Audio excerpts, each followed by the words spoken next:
not a matchup of two teams from the AFC Central. This is two NFC teams, the Giants and the Rams. The Giants are a 3.5-point favorite. And Phil Simms, who will be playing with an injured thumb. Now, Simms says that he is healthier than he has been at any time this season, so that certainly should help Bill Parcells and the Giants. We're going to be back with Sam Weish in just a moment. What's in the box, Mommy? Something good for me? Sorry, David, not this time. This is a box of old eyeglasses our family collected to send to Christian Blind Mission International. Oh, glasses, what for? Christian Blind Mission International fixes these glasses up and gives them to people in poor countries. Why, Mommy? Why don't they just buy new ones? Well, because in places like Africa, poor people don't have enough money. So they're very happy when Christian Blind Mission International gives them glasses like these. That's a good box, Mommy. Last year, Christian Blind Mission International distributed 144,000 pairs of used eyeglasses to grateful recipients. To learn how you can help by sending in your used glasses, phone Christian Blind Mission International at 1-800-YES-CBMI. That's 1-800-YES-CBMI. Well, we just heard Will McDonough tell everybody that no team in the history of the NFL has ever come west to east and win games on 3 consecutive weekends. That's the task today facing the Los Angeles Rams. They closed out the regular season with a victory over the Patriots in New England. Then a week ago, they came to Philadelphia and beat the Eagles.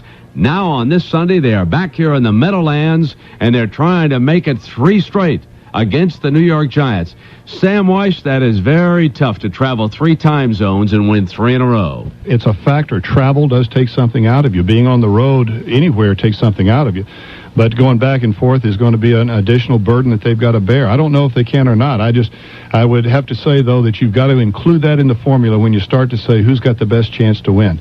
Certainly the home team always does, but the home team does against a team that's going back and forth across the country to play. Well, John Robinson is in his 7th season as the Rams head coach, and he has his team in the playoffs for the 6th time. Bill Parcells, well, he was named a head coach the same year as Robinson was. He has the Giants in the playoffs for the 4th time, but the first time since they won the Super Bowl in 1986. All right, let's pause 10 seconds for stations to identify themselves on the CBS Radio Network.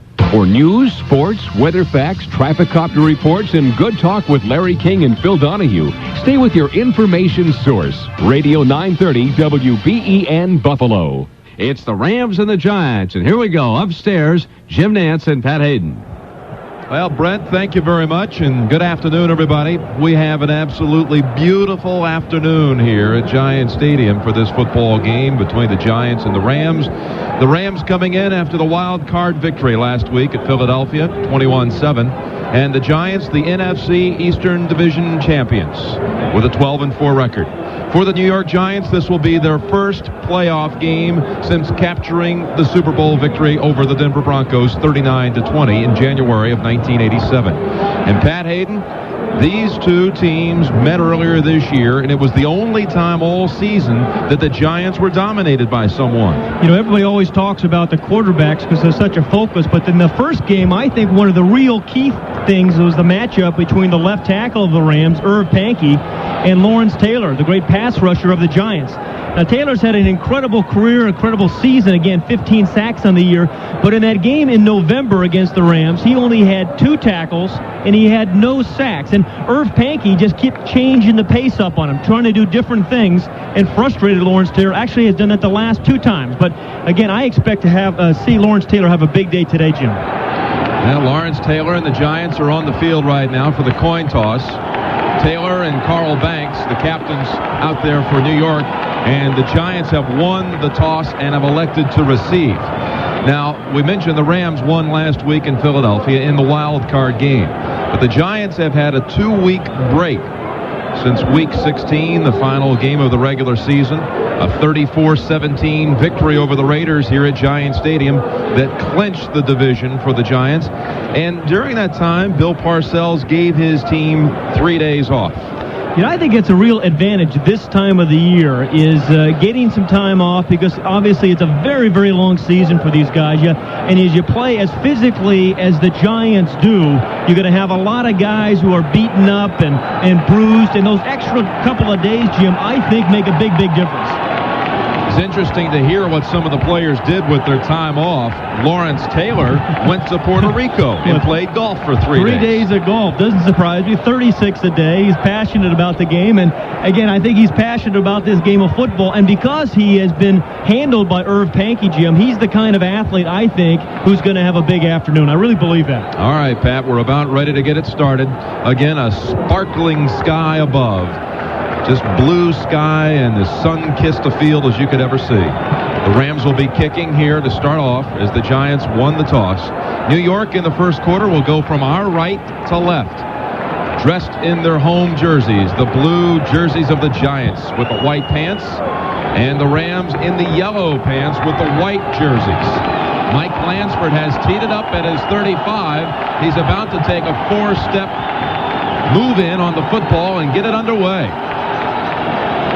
Just a short approach for Lansford as he drills it down the right side. Dave Maggott makes the return from the goal line. He's up the left side to the 10, to the 20, to the 25-yard line, where he is met head-on by several Ram defenders, including James Washington. So here come the New York Giants on offense, and Phil Simms, the quarterback. Simms this year, 14 touchdowns, 14 interceptions. Joined in the backfield by Maurice Carthon, a fullback who blocks for Otis Anderson. Remarkable story this year. Anderson, over 1,000 yards rushing. He's the oldest running back in the National Football League at age 32. The receivers to start out, Stephen Baker to the left and Lionel Manuel on a slot left as the Giants are about to snap it on first down from their 25-yard line. They fake into the line. Simms looking to throw. He goes across the middle. He hits Baker at the 45. He advances the football to the Rams' 48-yard line. A gain of 27 on the first play of the game. I think when you come into a game like this, when emotions are high and you're charged, you have to come out and be aggressive, and that's exactly what Phil Simms and the Giants did as two wide receivers were lined up on the left, Manuel and Baker. One ran deep, that was Manuel. Baker ran over the middle. The play-action fake froze the inside linebacker. Well thrown by Phil Simms for the 27-yard gain. Two tight ends on the game, Mowat and Cross. Ingram to the right. From the 48 of the Rams on first down, Anderson gets the carry. He's inside the 40 and down to the 25-yard line. Great charge by that offensive line for the Giants. Really opened up a nice crease right up the middle for Otis Anderson. John Elliott starts at left tackle. William Roberts at left guard. Jim, the center, Bart Oates, has had a real nice year. Eric Moore, the right guard. Doug Reisenberg, the right tackle. And Zeke Mowat will start at tight end, and though Howard Cross will play some there as well. That was a 13-yard gain by Anderson. 2 plays for the Giants. They've netted 40 yards. First down from the Rams' 35. Split backfield, Carthon and Anderson. Manuel in motion to the near side. Simms runs it right with Anderson. He's got room. He's to the 30 and down to the 26-yard line. A 9-yard gain for O.J. Anderson. In games like this where you've had 2 weeks to prepare for an opponent, you really should have a very good first series offensively, because you can spend an awful lot of time changing your tendencies. The Giants that time came out with a big, it was a passing formation, and it looked like pass for a moment. Then they handed the ball to O.J. Anderson, picked up a nice block by his right guard, Eric Moore, who had pulled out to the right, and Anderson followed that block for 9 yards. 2nd and 1 from the 26 of the Rams. Mowat and Cross, 2 tight ends in the game. Ingram to the left.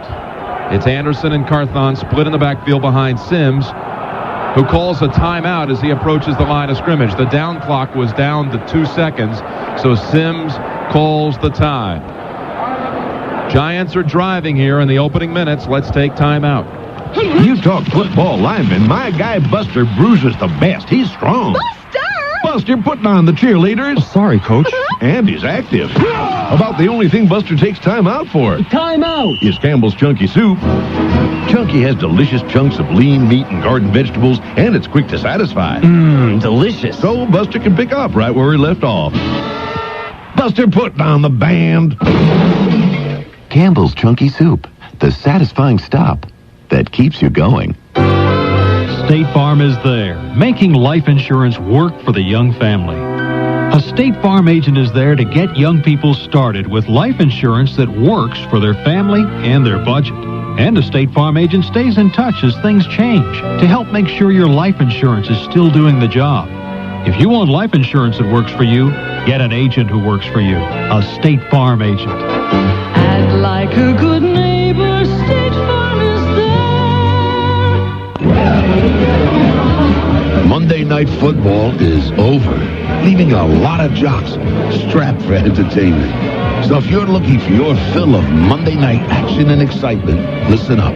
Turn to Fox and check out Alien Nation. It's a cop show with a couple of guys who aren't your typical cops. If you think the world of professional football is tough, spend Monday night in their world. Alien Nation. It's a whole new ballgame. Monday night on Fox. This broadcast is presented by authority of the National Football League and is intended for the private use of our audience. Any rebroadcast without the expressed written consent of the New York Giants, the CBS Radio Network, and the National Football League is prohibited. The Rams on defense come out with a three-man front. And Pat, let's talk about that Ram defense. Alvin Wright is the nose tackle. He played very well last week, Jim, against the Eagles. Sean Miller's one defensive tackle, Mike Peel the other. Linebackers, Mike Wilcher, Kevin Green, Fred Strickland, Larry Kelm. In the secondary for Los Angeles, Leroy Irvin and Jerry Gray on the corners. Vince Newsom and Michael Stewart are the safeties. Giants back to the line. 2nd down and 1 from the Rams 26. Anderson, the lone setback. Manuel in motion to the near side.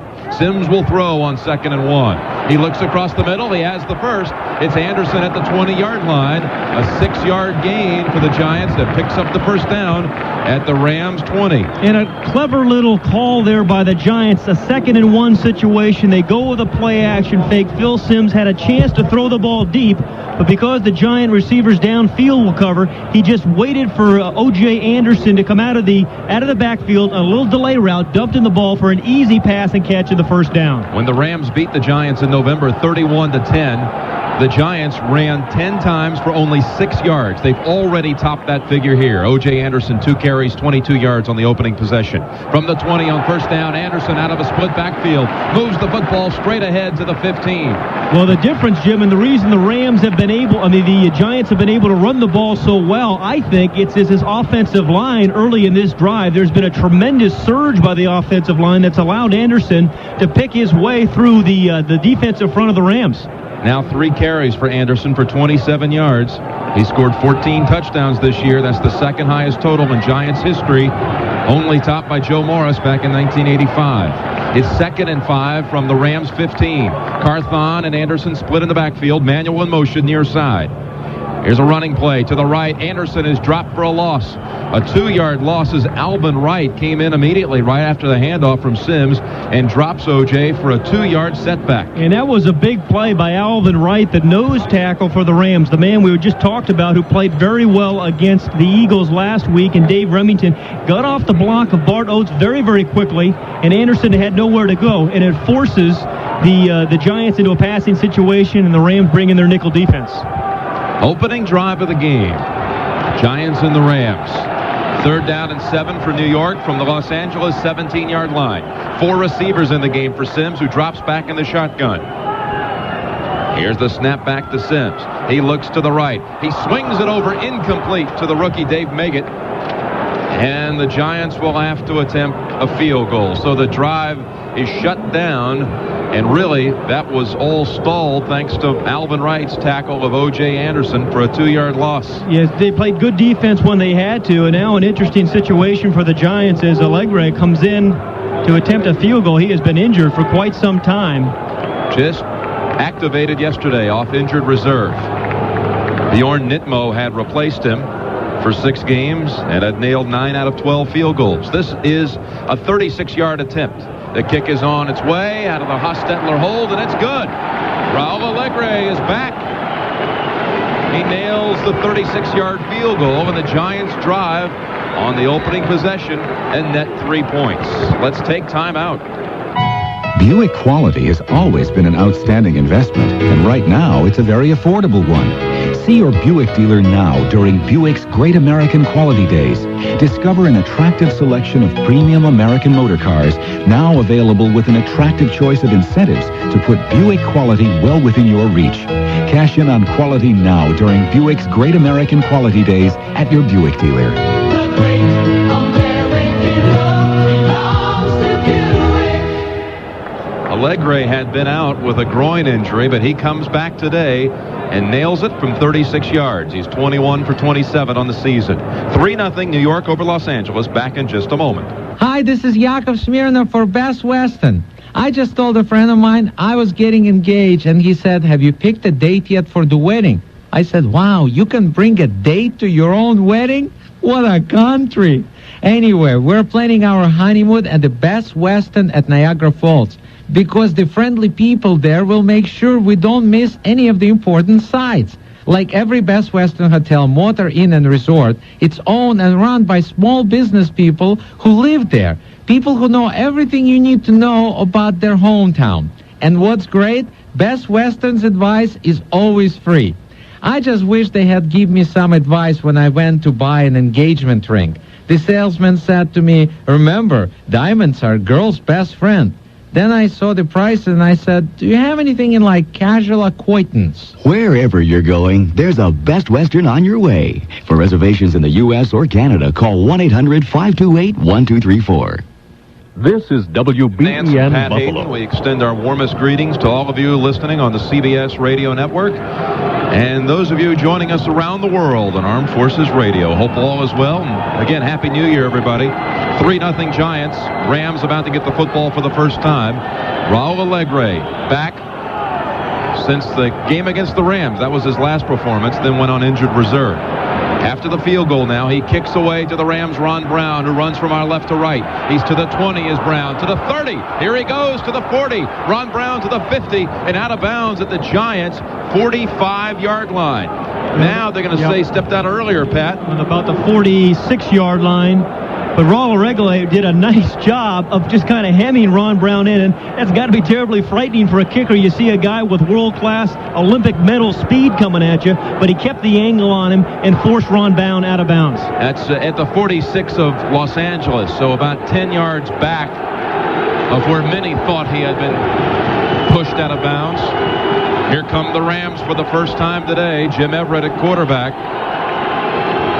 He sends Ellard to the right and Anderson to the left. In motion is Houlihan. Greg Bell's the lone setback. Everett to throw on first down from his 46. The pass is almost intercepted by Lawrence Taylor. It was intended for Damone Johnson, the tight end. Boy, Damone Johnson took a long time to get out in the pattern, as he was really actually the third receiver that Everett was looking for. Very good coverage by the Giants secondary, which has really been a strength of this defensive team this year. Forced Everett to try to go to his third receiver. He was well covered. Again this year against the Giants, Everett had great success. 1 point, completed 18 passes in a row. That's a Rams record. And a year ago here at Giant Stadium, he threw for 5 touchdowns in leading Los Angeles to victory over the Giants. 2nd and 10 from the 46. 1 receiver to the right, 2 to the left. They run it with Greg Bell straight ahead. Good run by Bell. He's all the way down to the Giants' 39-yard line. And finally tackled by Myron Guyton, the rookie, who leads the Giants in tackles. 15 yards on the burst by Bell. And the Rams did a nice job of spreading the defense out. The 3 wide receivers force a lot of bodies to the perimeter of the defense to create some soft spots inside. The little draw play there to Greg Bell out of the I formation made a nice little move and picked up the first down. Nice call. Later in this broadcast, we'll tell you about today's Chunky Super Lineman, sponsored by Campbell's Chunky Soup, the satisfying stop that keeps you going. 1st and 10 Rams from the Giants' 39. Split backfield behind Everett, who's going to throw on first down. Incomplete on the right side. He was going back to Johnson. Kind of went through his fingertips, but would not have picked up that much yardage anyway. He was only throwing it around the 37-yard line. Yeah, well, Damone Johnson was the primary receiver that time. Remember, a few plays ago, Damone Johnson was really the third receiver that time. 2 receivers out to the left, including 1 tight end in motion, P. Houlihan. But Damone Johnson ran a little play, was well covered. The ball was thrown awfully hard. Johnson had no chance of catching it. 2 receivers to the right. I formation behind Everett. Buford McGee, the fullback. Bell, the tailback. Second and 10 from the 39. Here's a running play. Bell inside the 35 and down to the 32. Tackled by Carl Banks after a 7-yard gain. Well, Greg Bell has really had 2 different seasons for the Rams, Jim. He started off very, very well this year. He had 417 yards rushing the first 3 games, and then they didn't use him much. They lost him for the next few games as they tried to really throw the ball a lot more, but in the playoffs and against New England, the last regular season game when they really needed to run the ball, Greg Bell has played very well. 124 yards last week against Philadelphia. And over 200 against New England the 2 weeks, the week before. You're right. Tremendous. Third down and 3 from the 32. Del Pino out of the backfield in motion. Everett will throw for it. Left side, he has his man. It's McGee at the 26 and down at the 24-yard line, tackled by Perry Williams. Well, that was a nicely designed play by the Rams as one of the backs, Robert Del Pino, lined up on the left side, then went in motion. Buford McGee was the remaining back then, and as Del Pino went in motion to his left and loosened that defense open up, there was a huge area in the left flat for McGee to run and catch the ball for the easy first down. McGee starts at fullback, gained only 99 yards rushing this year, but caught 37 passes. Greg Bell, the lone running back, as the Rams show 3 receivers here on first down for the Giants' 24-yard line.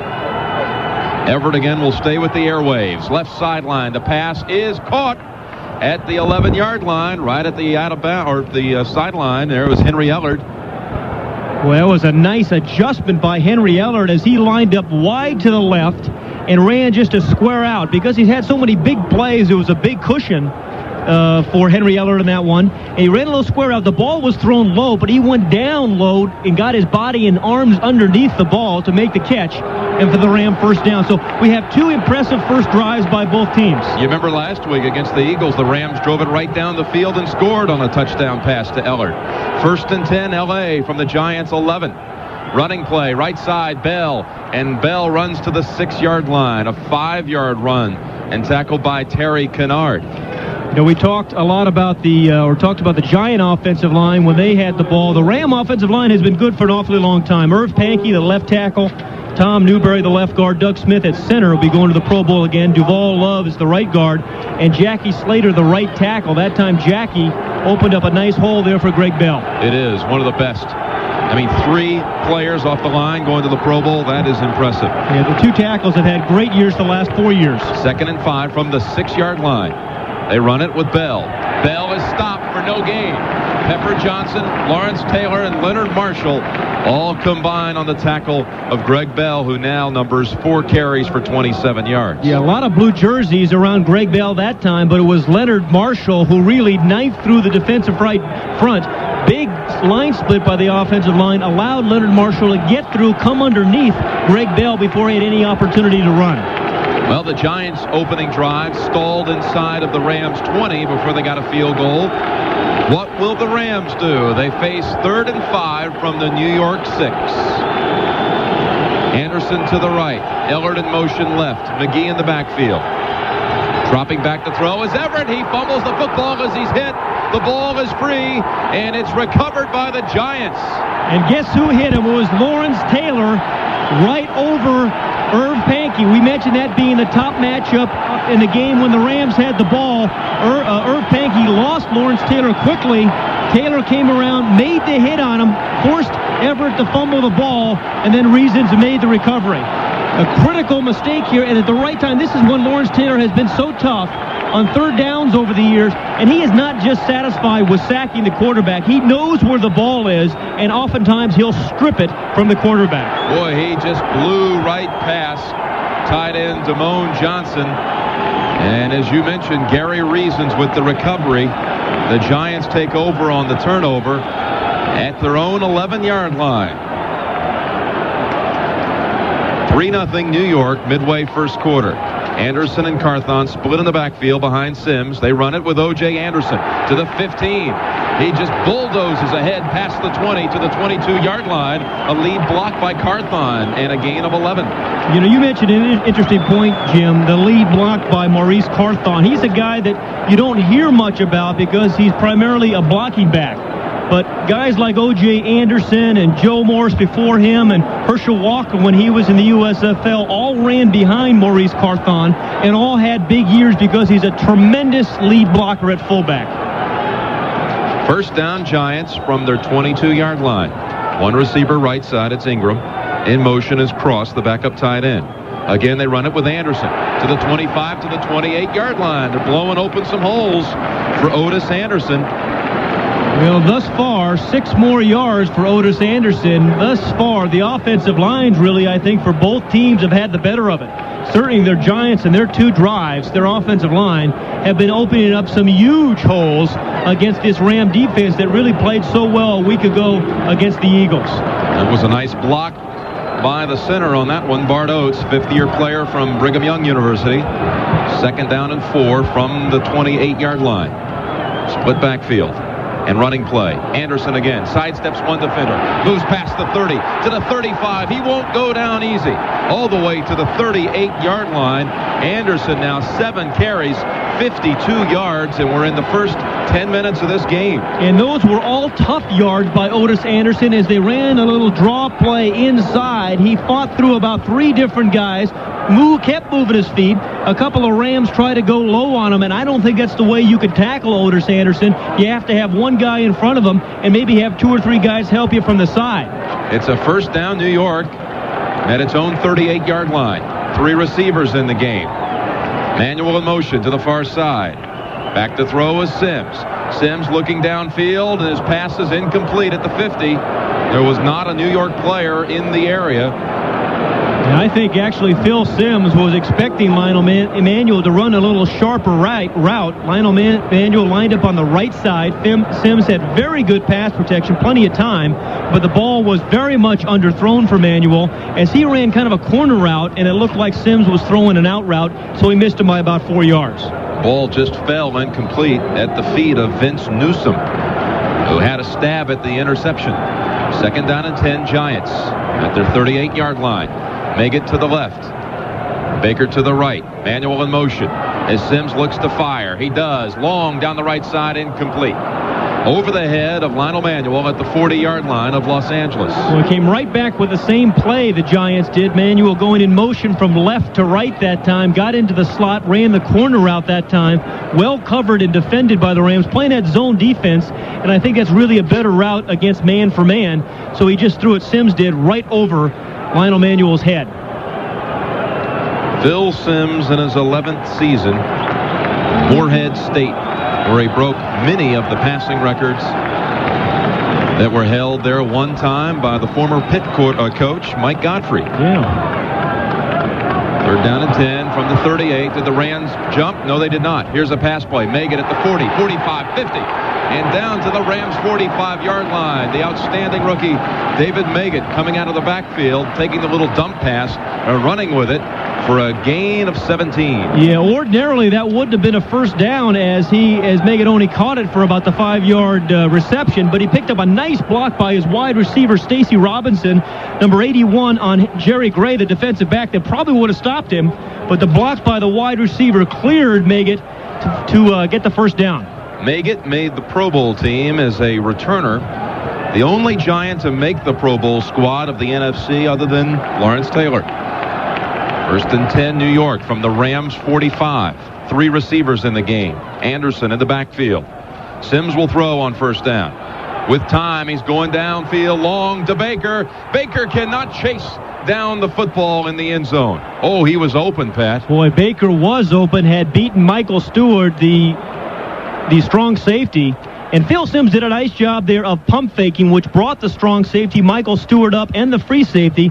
That allowed Baker to get open in that seam right down the right. Oh, the numbers on the right side, but the ball was overthrown. We're talking about Phil Sims. He's a guy that I've had a great deal of respect for over the years, Jim. He has taken so much punishment early in his career, but you remember, obviously, the Super Bowl game where he was phenomenal in '86, 22 of 25, and he has just weathered an awful lot of storms here for the Giants. Second down and 10 from the 45 of the Rams. They run it with Anderson, and he gets to the 40-yard line. Give him 5. Phil Simms today, 3 for 7 passing, 49 yards. We're 3 minutes, 10 seconds to go. First quarter, Giants lead the Rams 3-0. You know, I don't think you measure Phil Simms a lot by his statistics all the time. For example, this year, as you mentioned earlier, 14 touchdowns, 14 interceptions. Not a big year throwing, but they're asking him to do different things. He is, I think, the quintessential leader. His players play well for him. They feel much better when he steps in the huddle, and when his team is behind, I think he plays remarkably well. On 3rd and 5 from the Rams 40, they move to the shotgun set. 4 receivers in the game. They snap it back to Simms. Here comes the rush of Kevin Green. He evades it, does Simms, and runs with it to the 35, to the 30. Going down the right side and tackled at the 27-yard line. It's a gain of 13 and a New York first down. Well, Phil Simms, when he runs, is not going to make you forget Randall Cunningham as a runner, believe me. But he's one of those guys who does whatever it takes to keep moving the chains. That time, good coverage by the Rams as they were in the zone. He had plenty of pass protection. Then he stepped up. Again, Stacy Robinson, Jim, the wide receiver, laid a nice block for Phil Simms that allowed him to get an additional 5 yards that he wouldn't have had not Robinson made the block. Well, they have another first down. Their 7th here of the first quarter. They've been throwing a lot on first down, have the Giants. They set 2 receivers to the right. Meggett in the backfield. Meggett runs with it. Now he'll throw. He'll throw the option pass. And in the end zone, it is incomplete. Incomplete, intended for Odessa Turner. Well, the Giants felt that Dave Meggett could get the ball into the end zone on the option pass as he lined up in the backfield, went to his right. The New Orleans Saints actually had thrown that pass against the Rams for a touchdown, and the Giants actually, before the game, said they expected him to be wide open on that one, but well covered by Jerry Gray, the defensive corner for the Rams. Odessa Turner, the intended target, has been out the last 3 games of the regular season with a bruised knee and an arch injury. Now he comes out of the game. Baker to the left, Manuel in a slot left. Carthon and Anderson split in the backfield behind Simms. 2nd down and 10 from the LA 27. They run it with Anderson. Anderson dodging some tacklers and getting to the 24-yard line. A hard-earned 3 yards for O.J. Anderson. You're right. O.J. really should have been stopped for no gain. Kevin Green was right there to make the play, but you're looking at a very determined runner, Otis Anderson, realizing in the twilight of his career, maybe this is his last go-around in the playoffs, perhaps, and you're seeing a remarkable effort, I think, of Anderson, getting 3 yards there out of absolutely nothing. Scored New York's only touchdown against the Rams, and that loss at Anaheim, he called it pretty darn embarrassing. That 31-10 setback to the Rams. Now, from the Giants' 24, 3rd down and 7. Simms dodging the tacklers, throwing to the end zone, and the pass is incomplete, intended for Stacy Robinson at the goal line. He tried to leap high in the air and come down with it with his left hand. Well, good pass rush by the Rams that time. 2 linebackers were in on Phil Simms, both Kevin Green and Fred Strickland. And just as Phil Simms was getting ready to throw the ball, Fred Strickland hit him right in the numbers, and I think that affected Phil's accuracy. So again, out comes Raul Allegre. Hostetler is the holder. Frank Winters will snap it back. We'll call this 41 yards. 41-yard field goal attempt from Allegre, who nailed the 35-yarder. This kick is on its way, and this kick is also good. Allegre shaking his head as he exits the field. It wasn't the prettiest kick in the world, but you count it. It went right through the crossbars. 6-0 Giants over the Rams. 55 seconds to go, first quarter. We take time out. We got the birdie, and it's feeling right. We blow the roof wide open, so baby, hold on tight. Shoot me a buzz, that's my groove. Look out now, I'm coming through, and that's buzz for you. The king of beer, Anheuser-Busch, St. Louis, Missouri. Well, the Giants, both times they've had the football, they've driven it downfield and scored field goals from Raul Allegre. 123 yards total offense here in the first for New York. We'll be back in just a moment. Now, for the first time, for 45 days only, the world's best-selling minivans are on sale. $1,000 rebate on 1990 Plymouth Voyager and Dodge Caravan. Our minivans are the success story of the 80s, with over 2 million satisfied owners. They've never been on sale before. They may never be on sale again. And there are rebates on the world's best-selling convertibles and Jeep Cherokee. On Plymouth Laser, Eagle Talon and Premier, most Dodge Ram pickups and Dodge Daytona. Even the all-new Chrysler Imperial and Fifth Avenue.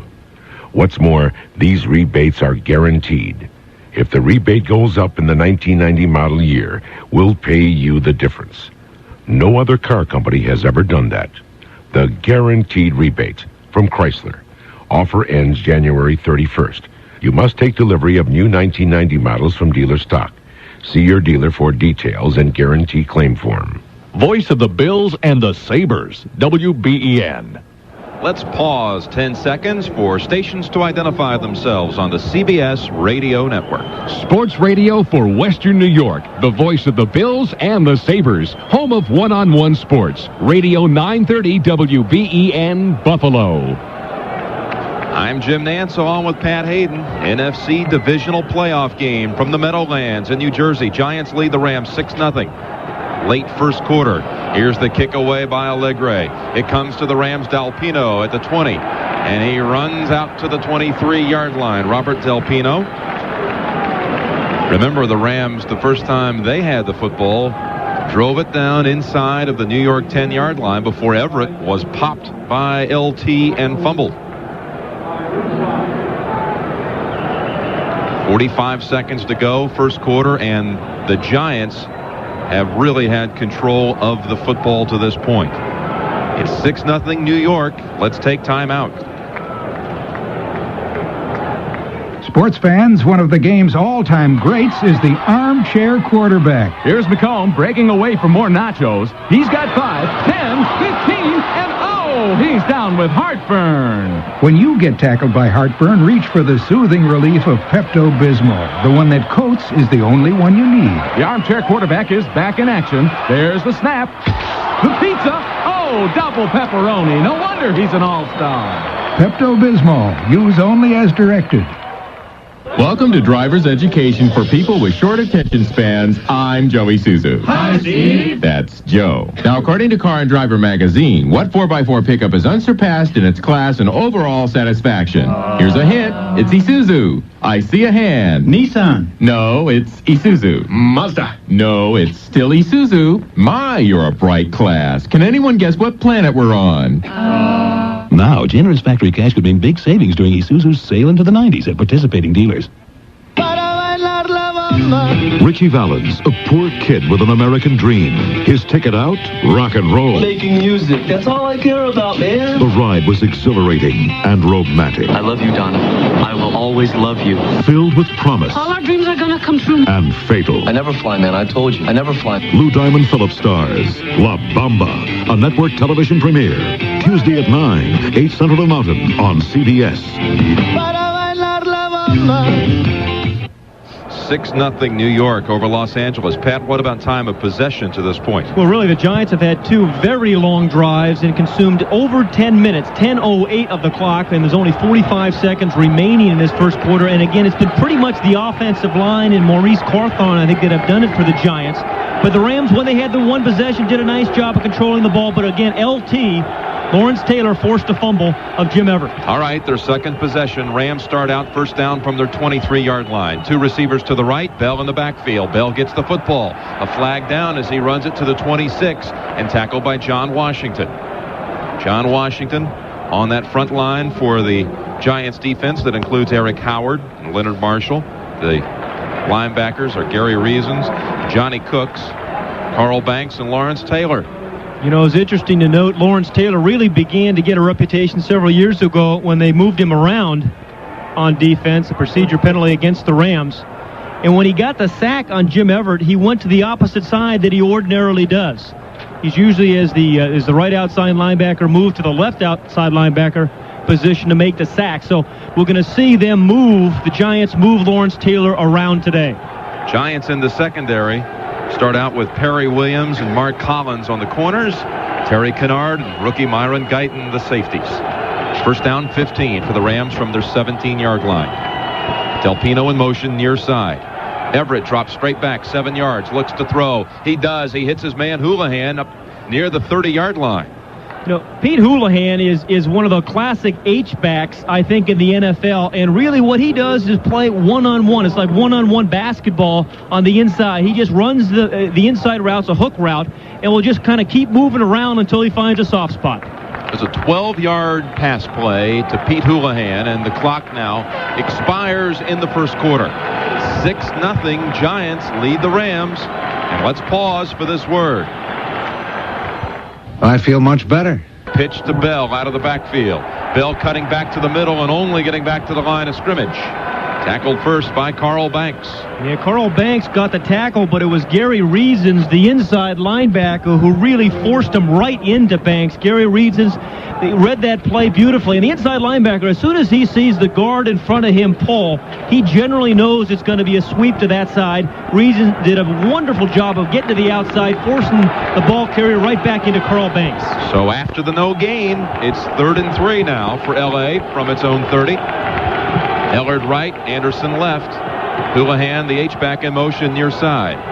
Dropping back is Everett. He throws. Houlihan has it at the 35. And a first down at the 38-yard line. Guyton brings him down. You know, we talk about guys, Jim, having a feel for the game, and Pete Houlihan is just one of those type of players. He lined up in the right wing position. He is their H-back, went in motion to the left. He realized he only needed 3 yards, and as soon as he went in motion to the left and the ball was snapped, he ran about a 4 or 5 yard route, caught the ball, and picked up an easy first down.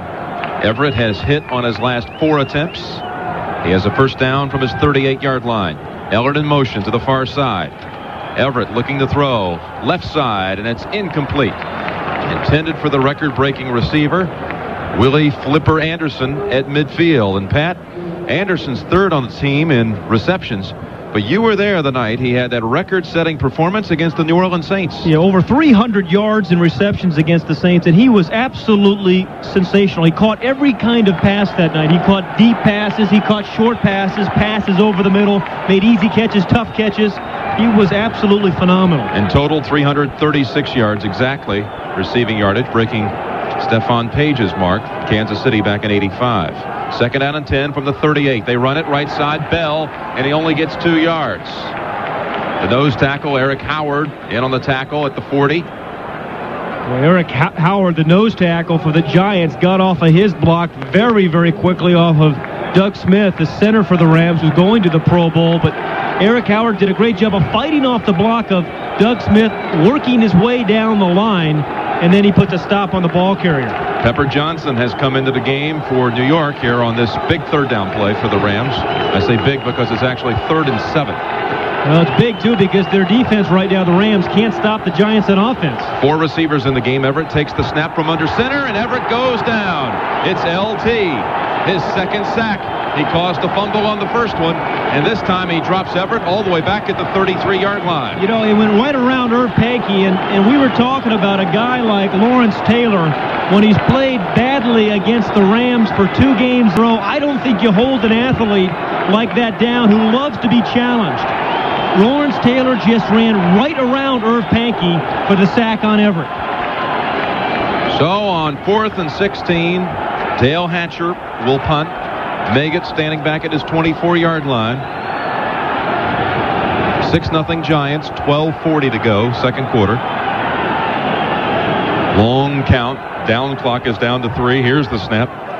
And Hatcher's punt is away.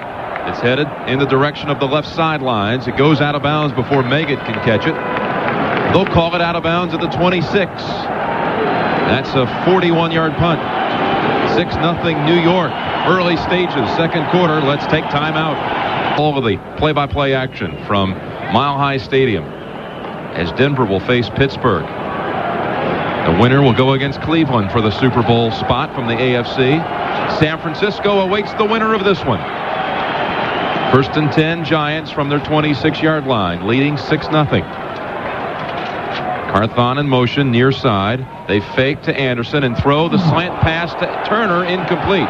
Odessa Turner at the 36-yard line wanted the interference call. No call. Yeah, against Leroy Irvin. Odessa Turner lined up wide to the left, the slant route. That time, though, the Rams were in that eagle defense, and when they do that, they just have 2 down linemen with 5 linebackers, and it creates quite a log jam inside to throw the slant pattern. But Leroy Irvin, the corner, got a nice jump on it and knocked it away from Odessa Turner. So it's 2nd down and 10. 2 receivers to the left, 1 to the right. Anderson, the lone setback.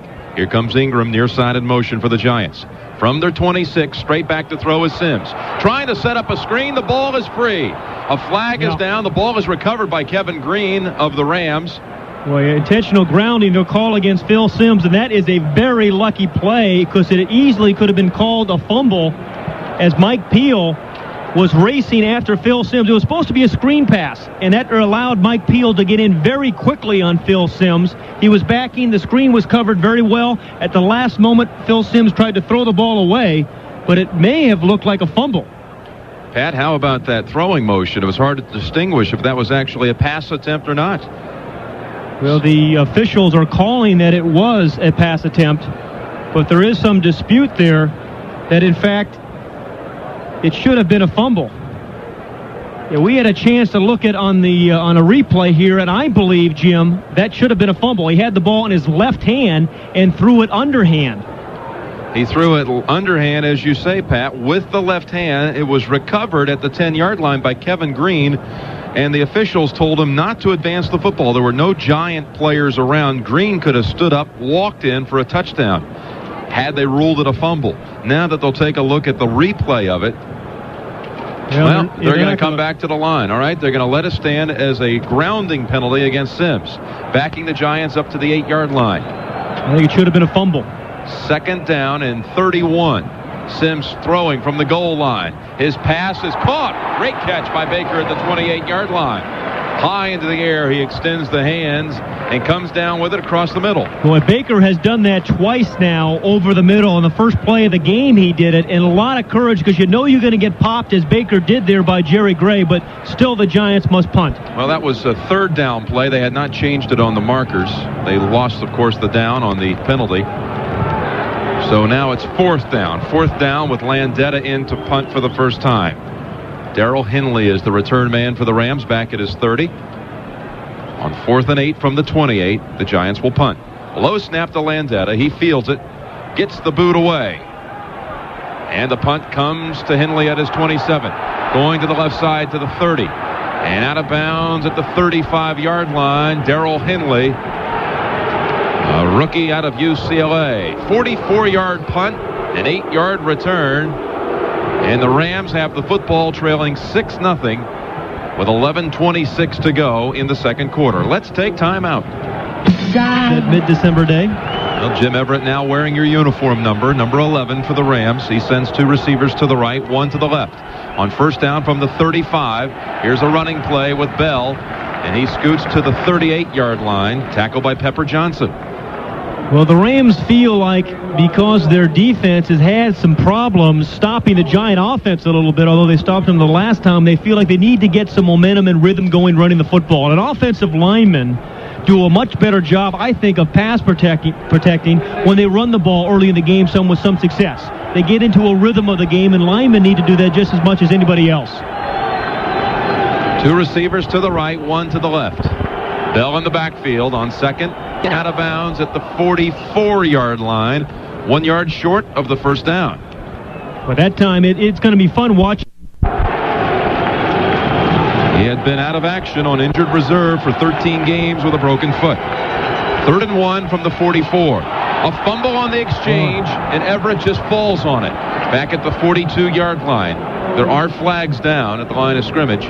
Well, some critical problems for the Rams thus far. They had the fumble when they were going in to score in the first quarter inside the 10-yard line.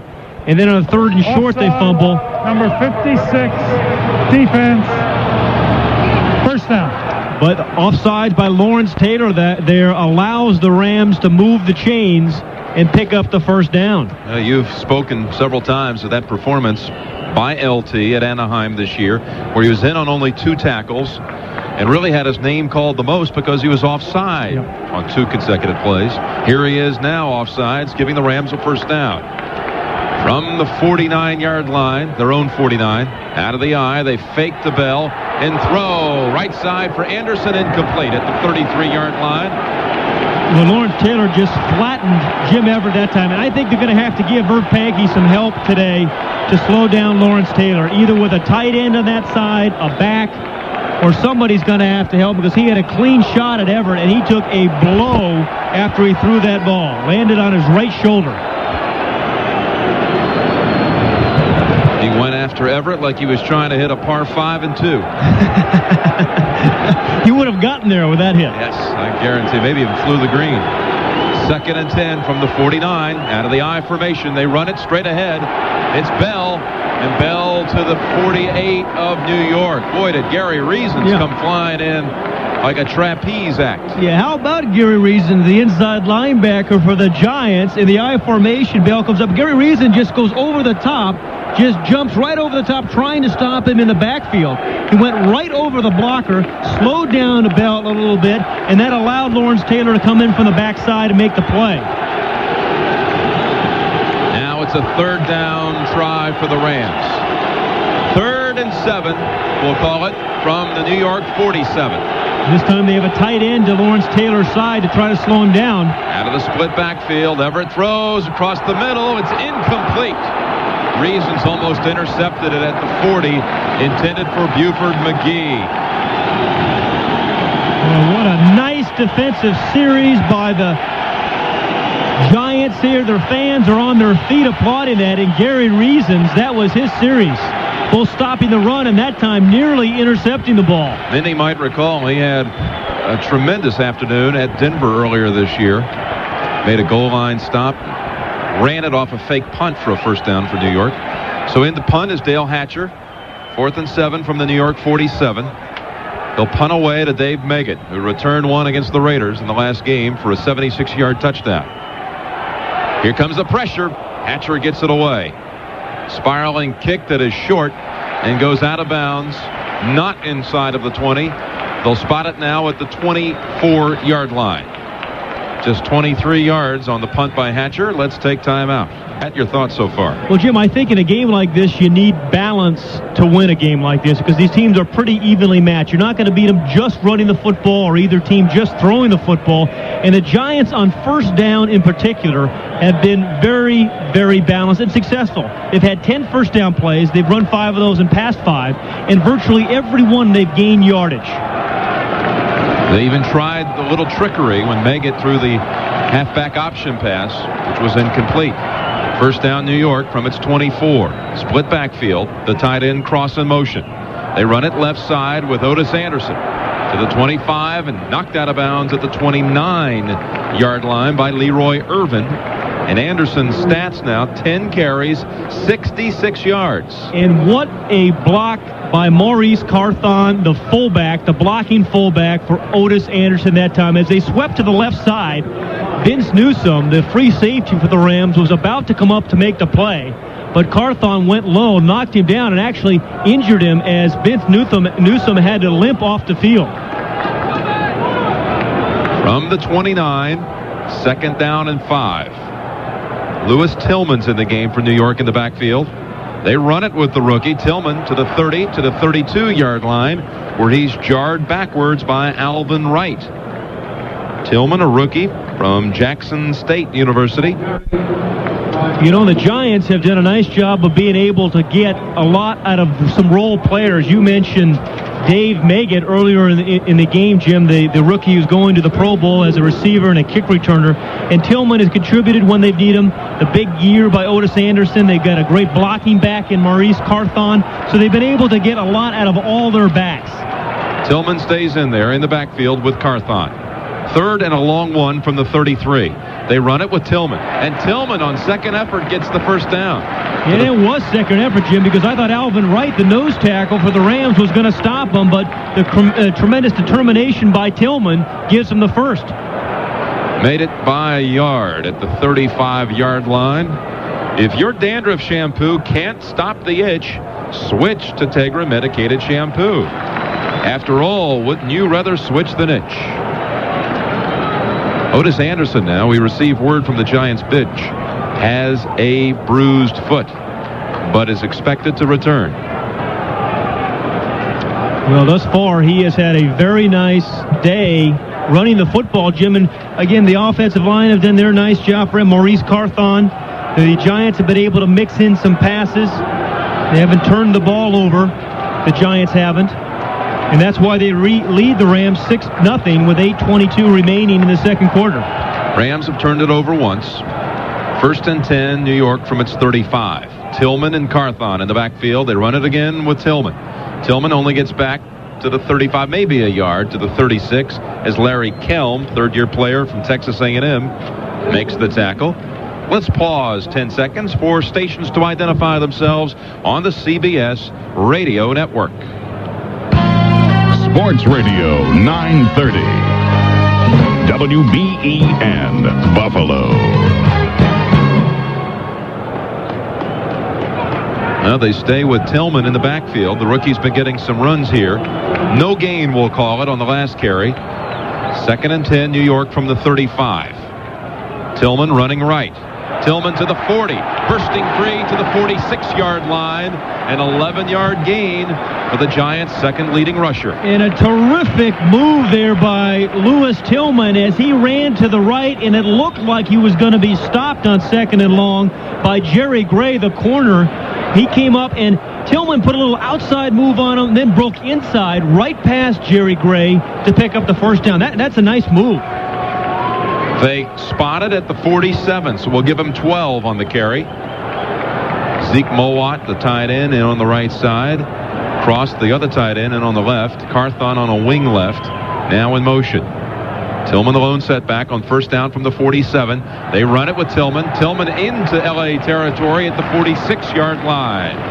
Another nice block by Carthon, and Tillman ran right behind it. Carthon on Kevin Green. But, Jim, I think if you're going to have a championship season, you know you're going to have injuries in the NFL, and the guys have to come in who replace those starters and play well.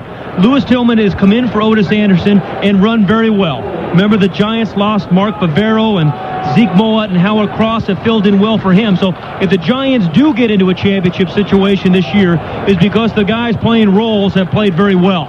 2nd and 4 from the Rams 46. Tillman the lone back. Turner sent wide to the left. We've got 2 tight ends and Carthon on a wing.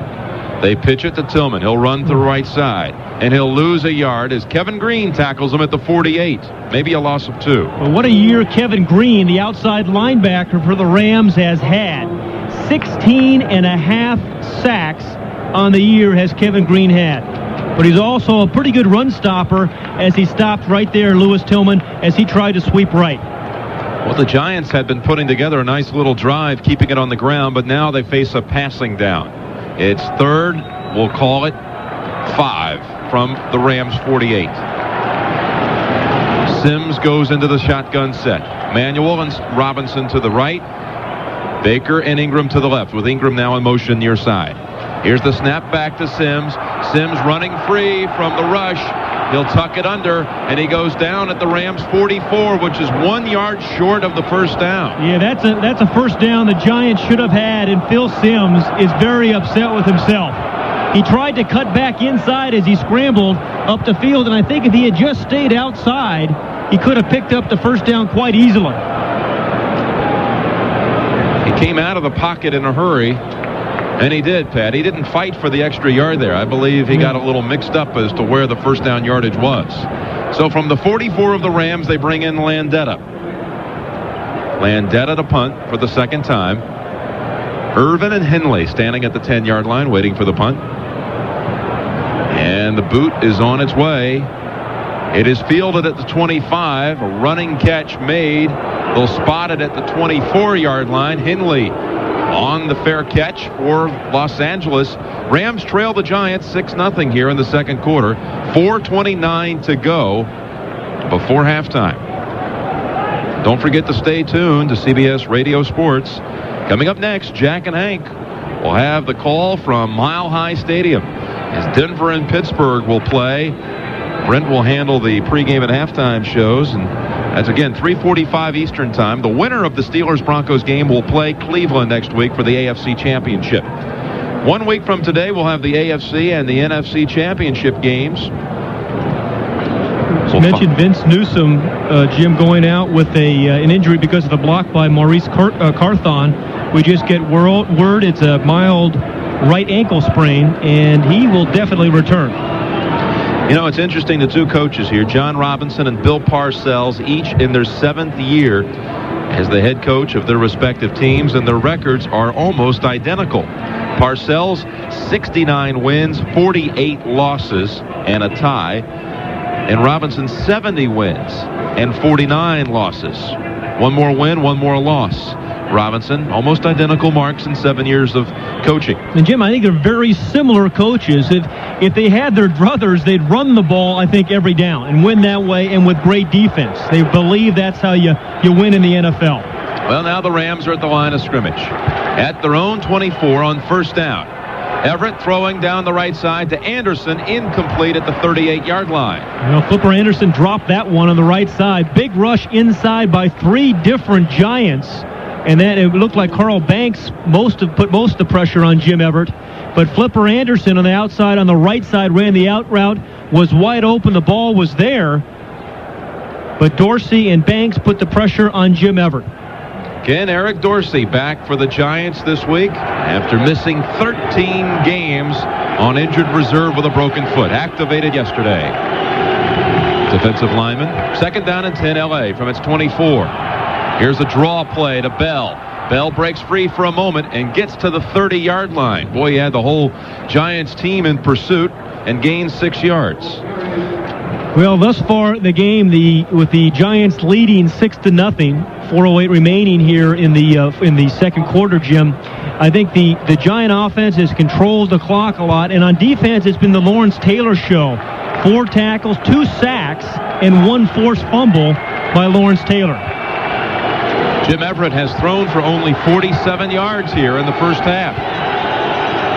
It is 3rd and 4 for Los Angeles from its 30. 3 receivers in the game. Now Houlihan in motion to the far side. Everett the throw. His pass is caught by Ellard at the 45 and tackled at midfield by Terry Kennard. A gain of 20 for Los Angeles and a first down. Boy, that was a beautiful throw by Jim Everett. Henry Ellard lined up on the right side, was in the slot because Houlihan went in motion behind him and just beat the defensive back early inside. And the ball was beautifully thrown by Jim Everett right over the middle. He took a big shot by the free safety Terry Kennard, but still hung onto the ball. Reasons goes out as a linebacker. Steve Diassi is in. First down for the Rams from the 50. 2 receivers to the right, 1 to the left. They run it with Bell. And Bell straight ahead to the 47-yard line into Lawrence Taylor. And Eric Howard he runs.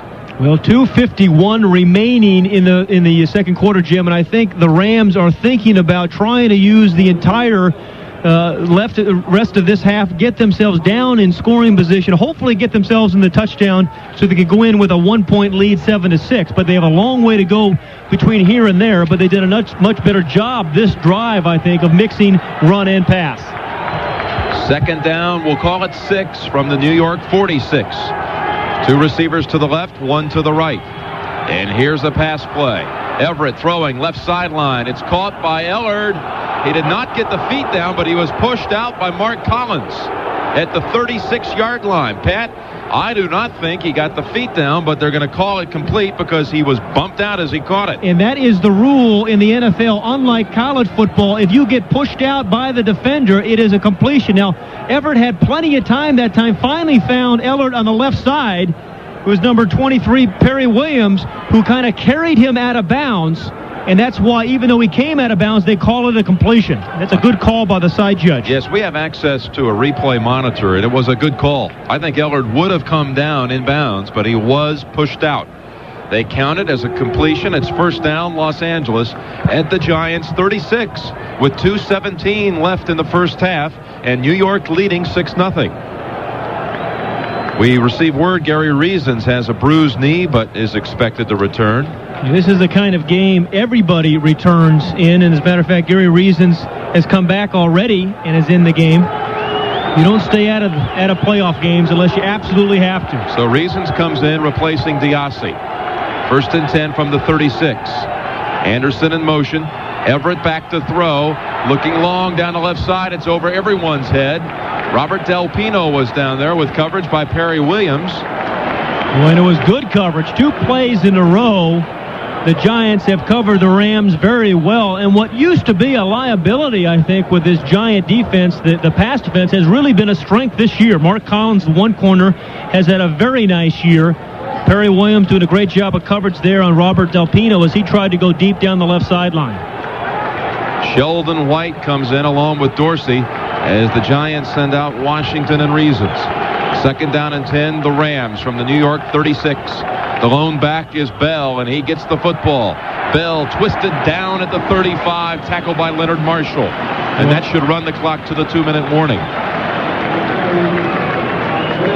It does indeed. 2 minutes to go in the first half, with New York leading Los Angeles 6-0. And Jim, it's important, even if they don't get the first down, which they need to get to the 26-yard line, they need to get at least, I think, 5 or 6 yards to give Lansford a reasonable shot at a field goal attempt. The weather today is beautiful. The Rams have played their last 2 in worse conditions. It was 20 degrees at New England on the regular season finale and 35 last week at the wild card game at Philadelphia. Today we're in the 40s and clear at Giant Stadium. 3rd and 9 from the 35. 1 running back, 3 receivers in there. Everett drops back to throw.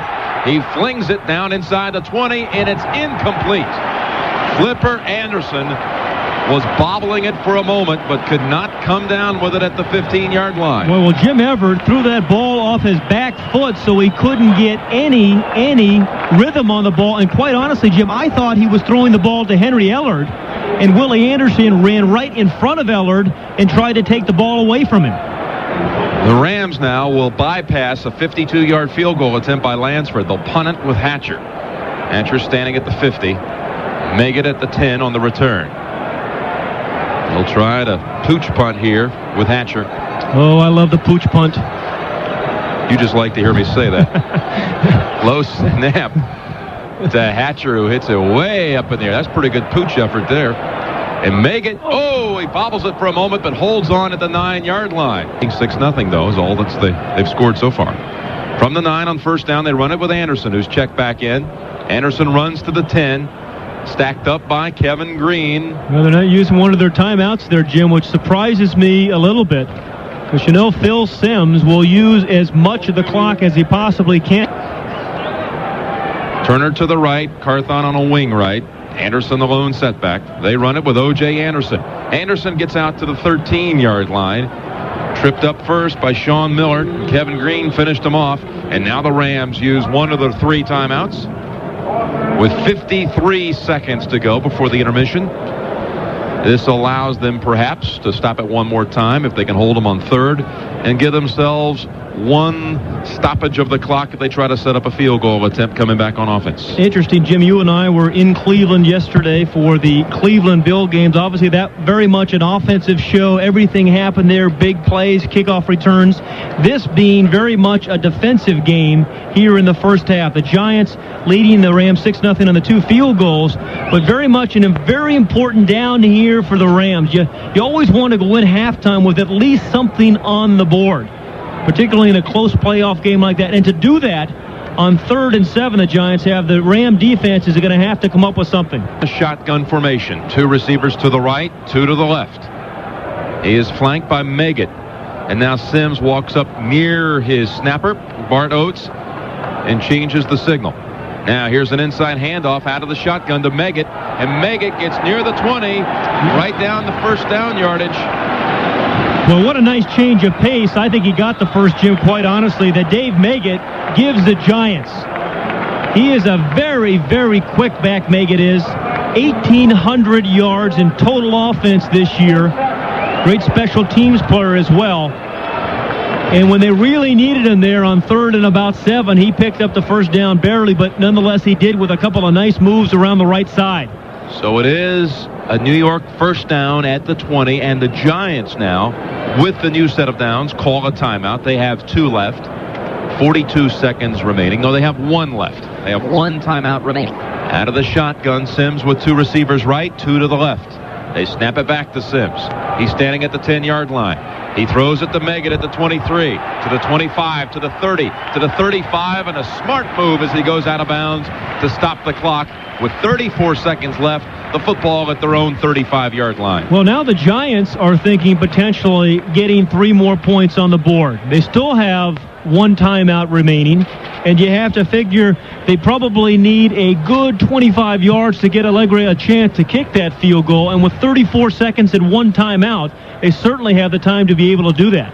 Sims now looking right side, throws, and it's intercepted by the Rams.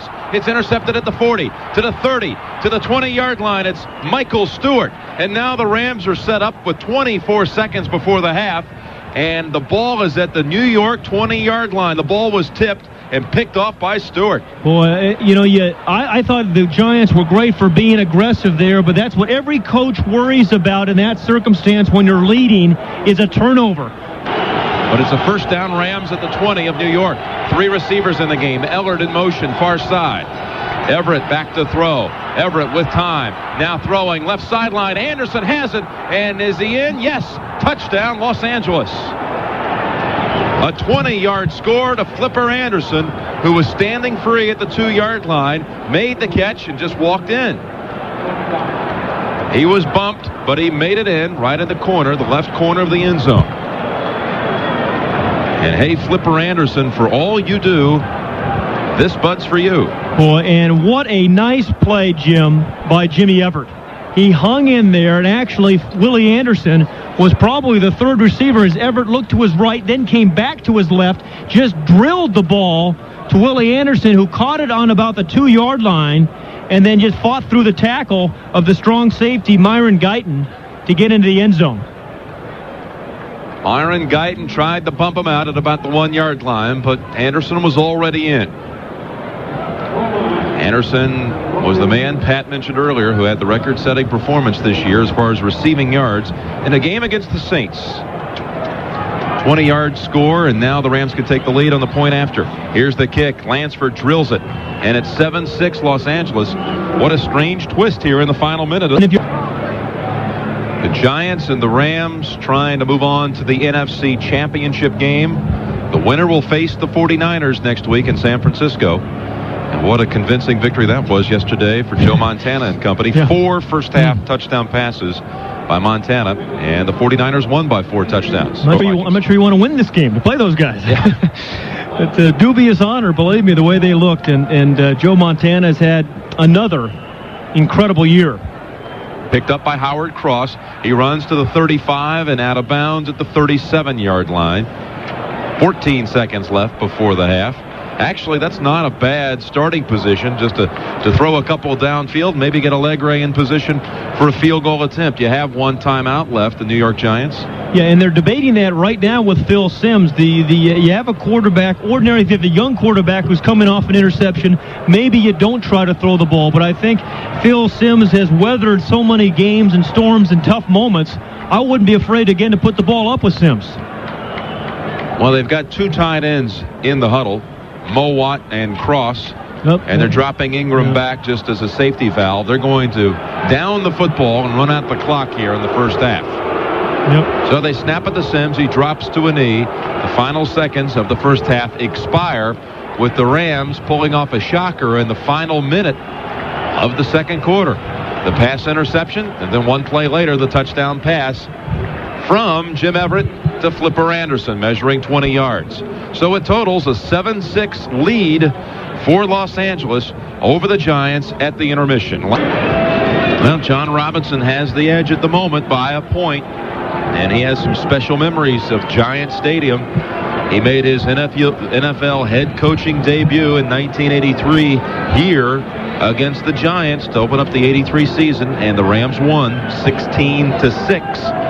So far, he's allowed only 6 today with a 7-6 lead for Los Angeles. You know, Jim, I happened to be talking to John Robinson earlier in this week, and he feels very good about this team. I think he feels that this is the best team that he's had. And That includes some pretty good ones when he had Eric Dickerson, but I think he likes the attitude, the feel of this team, that they've played well when they've had to during the stretch of the season. They played in cold weather well, which teams said other teams felt they couldn't do. And I think he just likes the way his quarterback, Jimmy Everett, carries himself. Well, Pat, I got to give you credit. Last week we were in Dallas preparing for the Cotton Bowl broadcast, and this was prior to the wild card game, and just about everyone was picking Philadelphia to beat the Rams. You told me you believe Los Angeles could go to the Super Bowl. I still believe that. I think it's going to be a tough battle, obviously, the second half today, and with the 49ers potentially next week, but they have the capability of doing it. Here's the second half kickoff. Del Pino retrieves it at the 5. He's to the 20, to the 25, and down at the 29-yard line. 24-yard kickoff return by Robert Del Pino, as the Rams will go from our right to left here in the third quarter.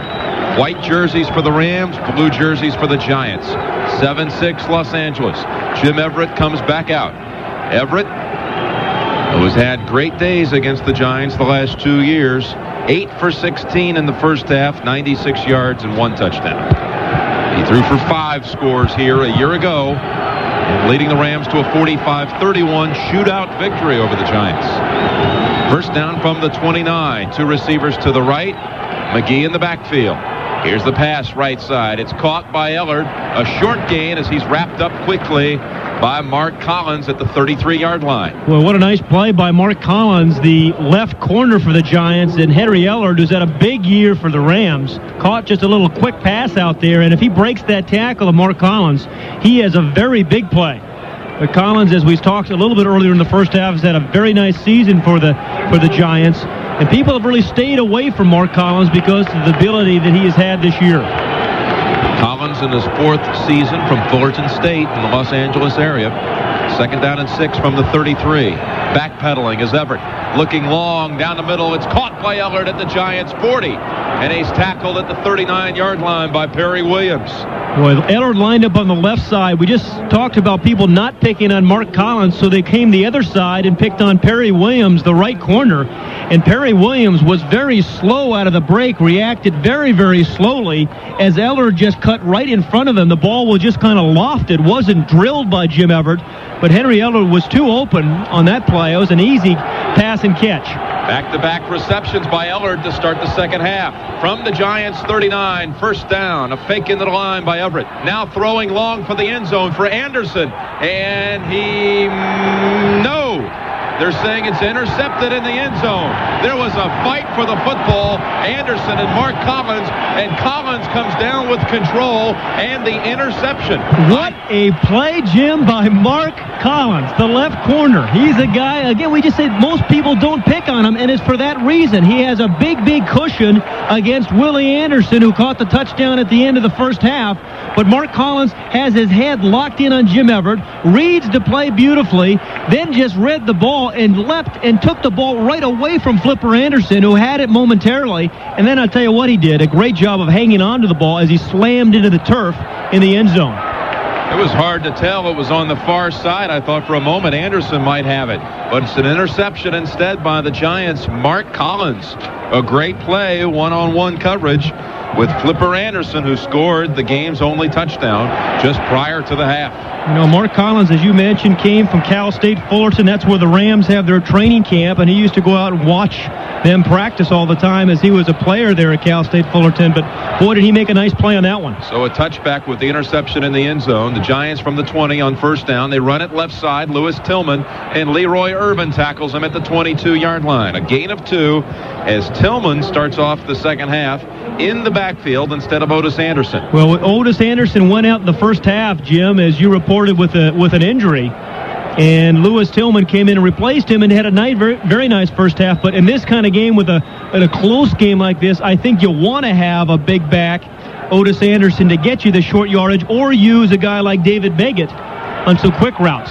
Anderson had rushed for 69 yards on 12 carries in the first half. 2nd and 8 from the 22.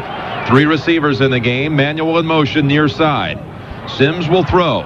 Sims will throw the screen pass to Tillman. He has it at the 25. He's to the 30 and a first down at the 32-yard line. However, there is a flag down in the Giants' backfield. Yeah, it looked like they want to call a penalty against Zeke Mowat. the tight end for the Giants. Looked like it was a hold there by Zeke Mowat. And he can't believe it. So. Illegal block in the back. Number 84 during the run. 10 yards. Second down. That negates the Giants' first down as Tillman, after catching the football at the 20, did a nice piece of running there to pick up the first down. But the block helped free him, the illegal block. And that'll back up the Giants to the 12. Back to the 12-yard line. 2nd and 18 from there.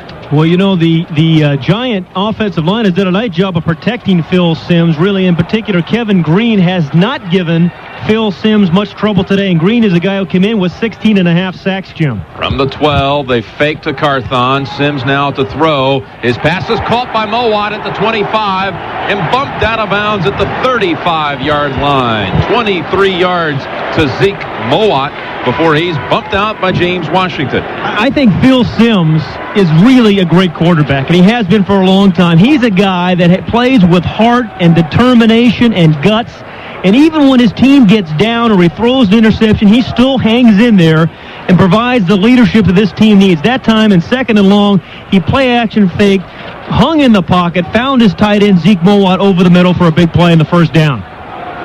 So the 23-yard connection puts the Giants at the 35, their own 35, first down. Now Anderson's back into the game. Anderson and Carthon split in the backfield. Here's O.J. Anderson running left side at a gain of 2 before he's tackled by Larry Kelm. This, I believe, Jim, will be a very much a fourth quarter game. It's been a low-scoring game thus far as the Rams lead the Giants 7-6. But as good as particularly I think the Giant defense is playing, it's going to be a game where you want to play for field position and field goals and that kind of game. Over 76,000 watching today under clear skies and temperature in the low 40s. Giants now 2nd and 8 from their 37-yard line. Anderson the lone setback. Carthon in motion. Here's the fake to Anderson. Simms rolling left out of the pocket. Green is chasing him down. There's a fumbled football. The ball is free back at the 20, and it's recovered by Carthon. The Rams tried to scoop it up. Kevin Green forced the fumble. One Rams player, Mel Owens, tried to pick up the football and run for a touchdown, but he never got a handle on it. You're absolutely right, Jim. Had Mel Owens just fallen on that ball, the Rams would have had possession. But he tried to pick it up and scoot in the end zone. It's again, one of those little things that you'll look back on this game and say it made a big difference. But Kevin Green came all the way from the left side, forced the sack and the fumble, and then Mel Owens tried to pick it up and bumped it right into the hands of Maurice Carthon and then went out of bounds. It's counted officially as a sack, a loss of 18, back to the 18-yard line where it's 3rd and 26. Out of the shotgun, a little shuffle pass now to Meggett. Nice move at the 25, still on his feet at the 30 and backed up to the 29-yard line. Dave Meggett well short of the first down. The Giants will have to punt. That'll bring out Sean Landetta. Sean Landetta named to the All-Pro team as the punter, although he did not make the Pro Bowl squad. That's kind of an interesting set of circumstances, isn't it? Yes, Rich Camarillo of the Cardinals is going to the Pro Bowl, but that was worth a $35,000 signing bonus for Landetta to make the All-Pro team. So this is his 3rd punt of the day. On 4th and 17 from the 29, Landetta now punts it away. Hindley makes the catch at the 20. He'll try the right side. Now he shifts to his left. He'll lose yardage. He's back at the 10 where he goes down as Pepper Johnson makes the tackle at the 10-yard line. Boy, this punt special teams for the Giants have been great all year long. The longest punt return this year against the Giants, it was Gizmo Williams of the Philadelphia Eagles, only 23 yards. This time a 10-yard return loss by Darrell Hindley. 7-6 Rams over the Giants. Early 3rd quarter, we take time out.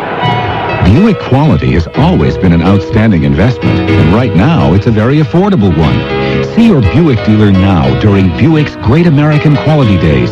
Discover an attractive selection of premium American motor cars, now available with an attractive choice of incentives to put Buick quality well within your reach. Cash in on quality now during Buick's Great American Quality Days at your Buick dealer.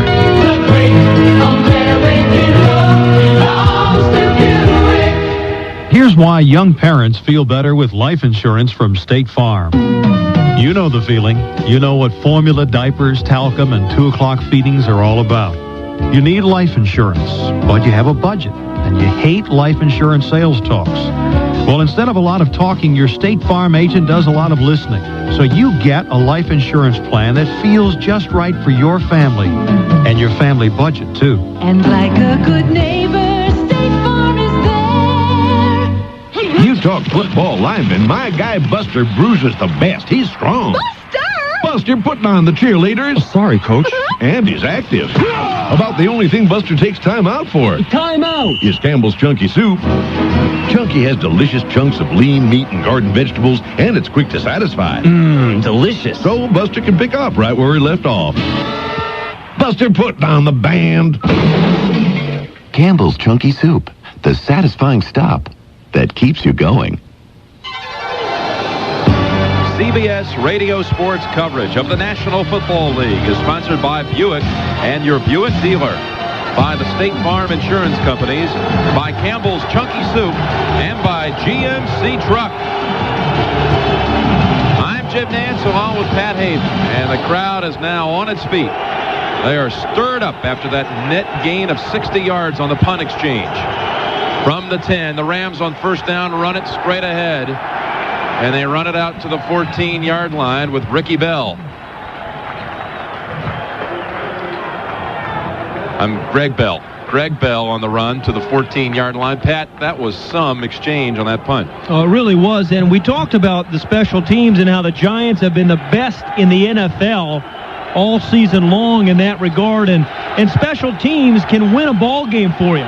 And now it's up to the Giant defense to keep the Rams back, force a punt, and give Phil Simms a chance to bring his team into a lead. Split backfield on 2nd and 7. Here's the pass play, incomplete across the middle as Flipper Anderson was jarred by Terry Kennard. And Kennard hit him so hard, he is having a hard time walking around. Look at him limping out there, Pat. What a pop put on by Kennard. Yeah, the free safety read that pass pattern all the way as Flipper Anderson ran a short little post pattern, and because of Kennard was reading Jimmy Everett's eyes, saw that it was going to be the post, really didn't go for the interception, was going for the big hit on Willie Anderson, and boy, they both got it. Looked like it was his left knee of Terry Kennard, and he is down now on the ground. He gets up, and he'll jog off. Greg Jackson comes in to replace Kennard. Jackson is a rookie, or actually in his second year from LSU. No, he is a rookie. Greg Jackson is a rookie, and they are really high on Jackson, who backs up the safeties. We're looking for him perhaps in a starting role in 1990. So Jackson comes in as it's a passing down for the Rams. 3rd and 7 from the 14-yard line. 3 receivers in the game. Everett will take it under center. Everett back to throw. Everett left side, pass is caught. Pass is caught by Ron Brown, and he goes out of bounds at the 27-yard line. Boy, you know, in playoff games, you really have to change things up. Ron Brown is not a guy who's been featured much this year for the Rams, quite honestly. A man who won an Olympic gold medal in the '84 Olympics, obviously with tremendous speed, but he lined up on the right side that time, Ron Brown did, ran a crossing route from right to left, came underneath the linebacker, was open on the 20-yard line as he caught the ball, and then picked up the first. At the 27-yard line. Ellard in motion to the far side. On first down, Everett throwing over everyone's head. Damone Johnson was covered there by Perry Williams. Incomplete at the 30. Yeah, great coverage by Perry Williams, just forced Jimmy Everett to throw this ball away.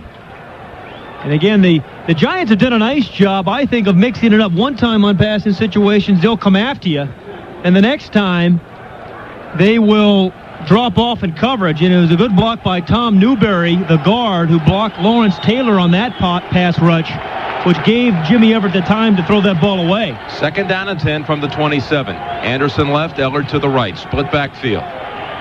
Everett throwing now. Everett lobs it over to Houlihan, incomplete at the 30. Kind of a shot put form as he just pushed it forward to Houlihan because he was being dragged down by LT and Leonard Marshall. Well, it was Leonard Marshall, the right defensive end, who really put some pressure on him. Lawrence Taylor first came outside, forced Everett up into the pocket, right into Leonard Marshall. And Everett did everything he could just to get that ball off, and then it was nearly caught by Houlihan, the H-back for the Rams. So incompletion makes it 3rd and 10. 9:30 to go in the third quarter. 7-6 Rams over the Giants. Split backfield and 3 receivers in the game for the Rams. Everett drops back. Flips it over to McGee at the 30. 35, 40, first down, still on his feet, 45, and near midfield, he goes out of bounds. Buford McGee at the 49-yard line, pushed out by Sheldon White. Well, you know, every team seems to have a player like Buford McGee, a specialist out of the backfield on third down situations. And Buford McGee has done that all season long for the Rams, doesn't run the ball much, but comes in on third downs. And that time, as all the Ram wide receivers went deep, Buford McGee just slipped out of the backfield, was wide open, then did a nice job of putting a fake on Carl Banks to get around him to pick up the first. A 22-yard gain, and it's first down, Los Angeles at its own 49. 2 tight ends in the game, and the one setback, Greg Bell gets the call. Greg Bell only advances it 2 yards. Eric Dorsey makes the tackle for New York. You know, the Rams early in the first half, Jim, had some success running the ball with Greg Bell, particularly right up the middle of the defense. But they really haven't, didn't in the second quarter and here in the early going in the third quarter, have not had a great deal of success running Greg Bell up the middle of this Giant defense. Bell now 13 carries, 51 yards. He's the third Robinson running back to get 1,000. Robinson had Eric Dickerson do it 4 times. Charles White, and now Greg Bell. 2nd and 8 from the New York 49. To pass, Everett. Everett throws, incomplete, intended for Houlihan at the 45-yard line. Collins broke it up, coming over the top of Houlihan. Boy, Mark Collins, you can see why the Giants are so high on this cornerback out of Cal State Fullerton. He covered Flipper Anderson a moment deep to intercept the ball. This time he covers the tight end Houlihan on a crossing route, does a beautiful job of jumping up and knocking the ball away without interfering the tight end. And oftentimes a small defensive back can't do that. They'll go through a big tight end and cause pass interference, but not Mark Collins on that one. Well, the Rams call timeout facing 3rd and 8. 8:37 to go, third quarter, 7-6 Los Angeles over New York. Let's take time out. It's time to get into the action. Action Cash from GMC Truck. Time to get $1,000 cash back on new 1989 and 1990 S15 pickups. Or choose low GMAC financing. Just take retail delivery from dealer stock. See your participating GMC Truck dealer for qualification details. It's not just a truck anymore. For a catalog or the name of your nearest GMC Truck dealer, call 1-800-VALUE-90. 1 touchdown in the game thus far. A touchdown pass from Everett to Anderson. 7-6 Rams. We'll be back in just a moment. Did you know that thousands of local homes were seized last year by the state and federal government? Real estate taken from drug dealers, tax evaders, and other criminal offenders. Even more homes were taken from bank foreclosures and estate settlements. Many of these homes are in beautiful neighborhoods, and most can be purchased for a fraction of their appraised value. Even the best of homes can offer the most flexible terms. You can buy homes with no money down, homes for 50% or more off their appraised value, and some the federal government even pays you to renovate. Unlimited Savings of America can provide you with a complete and detailed list of the bargain homes nearest you. All you Midway, third quarter, Rams lead by a point, 7-6. It's 3rd and 8 for Los Angeles from the Giants' 49-yard line. 4 receivers in the game. Everett under center. He drops back under the rush. He gets the pass away to Ellard on the left sideline, incomplete. When they say Ellard did not have possession, it said he was juggling the ball as he ran the out route, and then he was hit by Perry Williams. But he lined up on the left. The ball was thrown early because of a pass rush. It probably should have been caught, but Ellard was worried about getting his feet in. Plus, he was hit by Perry Williams, so the Rams now must punt. The catch would have come at the 36-yard line, which would have picked up the first. But instead, Hatcher is in the punt. He gets the punt away. Maggott lets it bounce around. It bounces inside of the 20. Not by much. They'll call it at the 18-yard line. That's where it went out of bounds on the left sideline. 31 yards on the punt by Hatcher. Giants have the football. We'll take timeout. I would think so. Now the Giants come to the line, which is at their own 18-yard line. First down. Carthon and Anderson in the backfield. Ingram to the left. They run it with O.J. Anderson. Slow developing play left side, but he gets out to the 22-yard line. And credit him with 4 yards on the carry before he's tackled by Mike Wilcher. Well, you're right. That play did develop very slowly, and I think a back like Otis Anderson is a much better and a more effective runner when he's running straight ahead of the I formation. That was kind of a sweep left to allow him to pick up a couple of holes, but he's not real nifty, and it allowed the Ram defense to come up and make a play on him. From the 22, second down and 6. Carthon and Anderson split in the backfield, cross in motion, far side. Straight ahead, it's Anderson. Out to the 25 and forward to the 28-yard line near the first down yardage. Well, I think this Giant team is just a different offensive team with Otis Anderson in the game, Jim. I mean, that offensive line, which is a huge offensive line, just blows off the ball. They give the ball to Otis Anderson straight ahead. That's, again, as we just spoke, that's the most effective way he is. And then he just kind of knifes his way through the defense, fights through a couple of tackles, and now they're measuring for the first down. Got a nice block by John Elliott on that play. And the measurement shows it's a Giants first down. Otis Anderson, the oldest running back in the National Football League. Kind of teases his fellow teammate Johnny Cooks, the linebacker. They call each other grandfather. At age 32, over 1,000 yards this season. First down, New York at its 28-yard line. Anderson stays in the game. Cross in motion near side.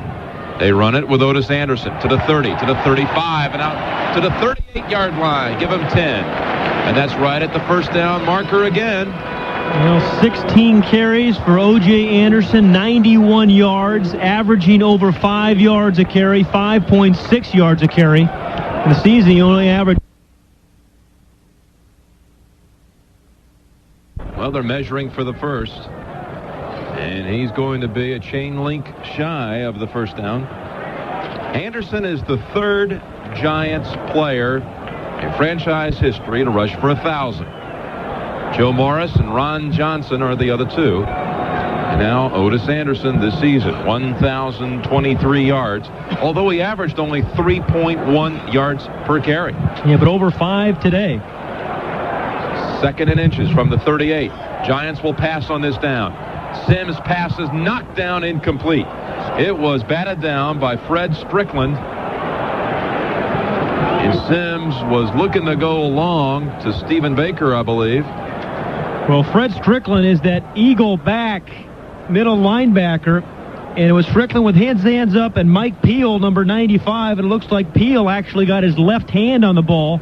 But again, anytime a quarterback is throwing the ball quickly and you're not going to get the sack, and you're seeing more and more defensive lines do this in the NFL, get those hands up and you'll tip some balls. Third and an inch. Giants from their 38. Everyone in tight. They run it with Carthon, and the fullback gets the first down. Well, he gets the first down because a great second effort Maurice Carthon did, because he was stopped short early. And we talked, Jim, about Maurice Carthon in the first half being, I think, an all-pro blocking back. You know, you don't remember blocking backs, guys, for like O.J. Simpson's blocking back. Remember him, Jim Braxton? Yes, I do. How about Walter Payton's? Remember his? Matsui. Boy, you are tough. How about Joe Morris? Maurice Carthon. There you go. Boy, what is this, a pop quiz? And you've passed. Holy cow. It's the first test you've passed in a while. First down, Giants from their 40. 2 receivers to the right, 1 to the left. Anderson the lone setback. Back to throw is Sims. Sims going long. Going long for Lionel Manuel over his head at the 30-yard line. Right side. Incomplete. Boy, that is a pass that Phil Sims should have completed. Lionel Manuel on the right side ran a corner route against Leroy Irvin. And playing in his last season, Leroy Irvin, quite honestly, has lost a step. and Lionel Manuel had him beaten. And in the NFL, if you're open by a half a step, that's wide open. And Phil Simms missed him. 2nd and 10 from the 40. Simms is 7 for 17, 117 yards, and 1 interception. Led to the Rams touchdown before the half. They run it with Anderson. Anderson to the 43-yard line where he's stacked up. It'll be 3rd and 7 for New York, trailing 7-6. It's 7-6 Los Angeles, 5:50 to go, third quarter. Well, this is a very important down, I think, for both teams, Jim. It's 3rd and about 6, as you called it, on the 44-yard line. And again, if the Giants pick up the first down, then they get themselves in perhaps 4-down territory, field goal range. On the other hand, if the Rams can stop them here, they have a reasonable chance of getting decent field position. They go to the shotgun. 2 receivers to the right, 2 to the left. 3rd and 6 from the 44. Snap back to Simms. Simms in the pocket. Simms throws incomplete. Incomplete, intended for Stacy Robinson at midfield, but a flag is down in that area. Michael Stewart was covering. Was that a catchable ball? Well, they're calling it defensive holding on the Rams. Robinson was not really close to catching that. No, and he really wasn't open, but holding. Number 23, defense, 5 yards, automatic first down. That is Michael Stewart, the strong safety for the Rams, the man who intercepted the pass to end the first half. Or close out the first half. Good protection early on for Phil Simms. And it cleared there was Michael Stewart holding Stacy Robinson that gives the Giants the first down. Giants first down at their own 49. 1 running back. It's Anderson. Simms will throw on first down. Left side, pass is caught at the 40-yard line of the Rams. Dave Meggett with the reception. Simms has 8 completions now, but only 3 of those have been to wide receivers. Dave Meggett, even though he was lined up as a wide receiver in the left side of the formation, he's really a back for the Giants. But again, you're seeing the kind of back that he is and adds for the Giants. He can play in the backfield, the I formation, get you some tough yards. Then they'll split him out as a pass receiver as well. Well, he's lined up as a receiver left side after an 11-yard gain. First down from the Rams 40. Manuel in motion far side. Simms will throw on first down. The ball is tipped at the line of scrimmage. Ball is tipped by Alvin Wright, the nose tackle. Incomplete. It's Jimmy. We saw it some yesterday when Bernie Kosar got tipped a couple of times for the Cleveland Browns.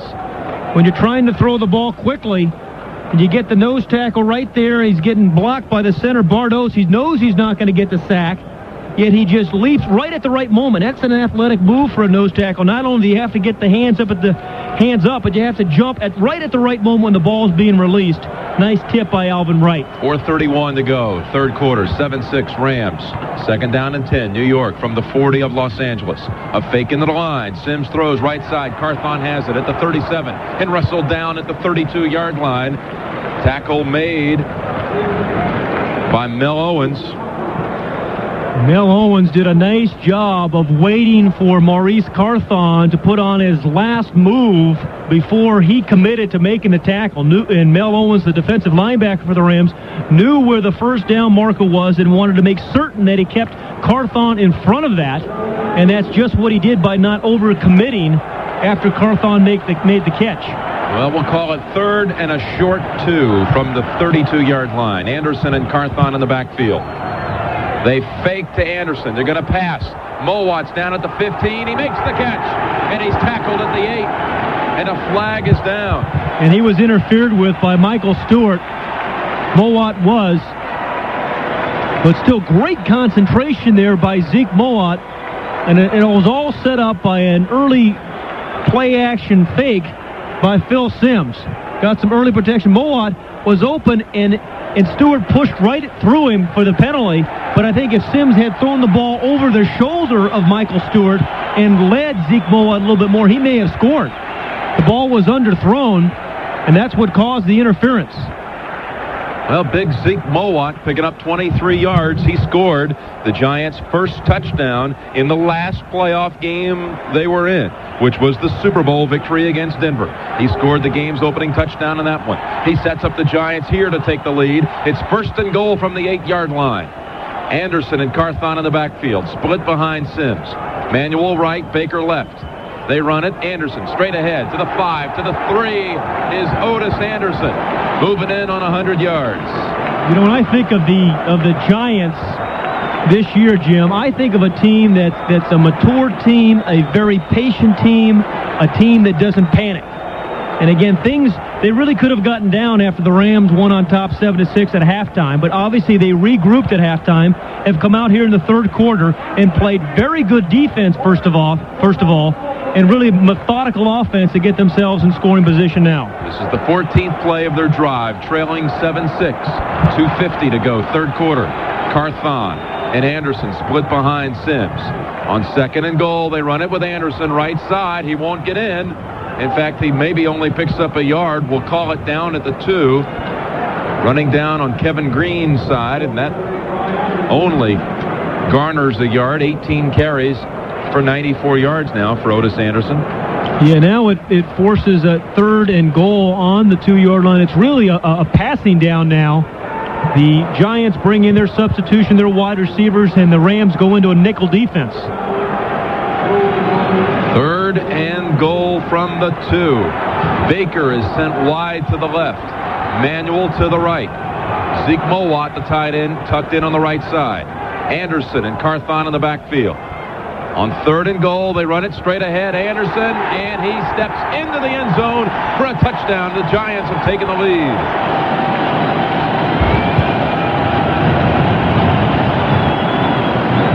Otis Anderson scored the Giants' only touchdown earlier this year against the Rams.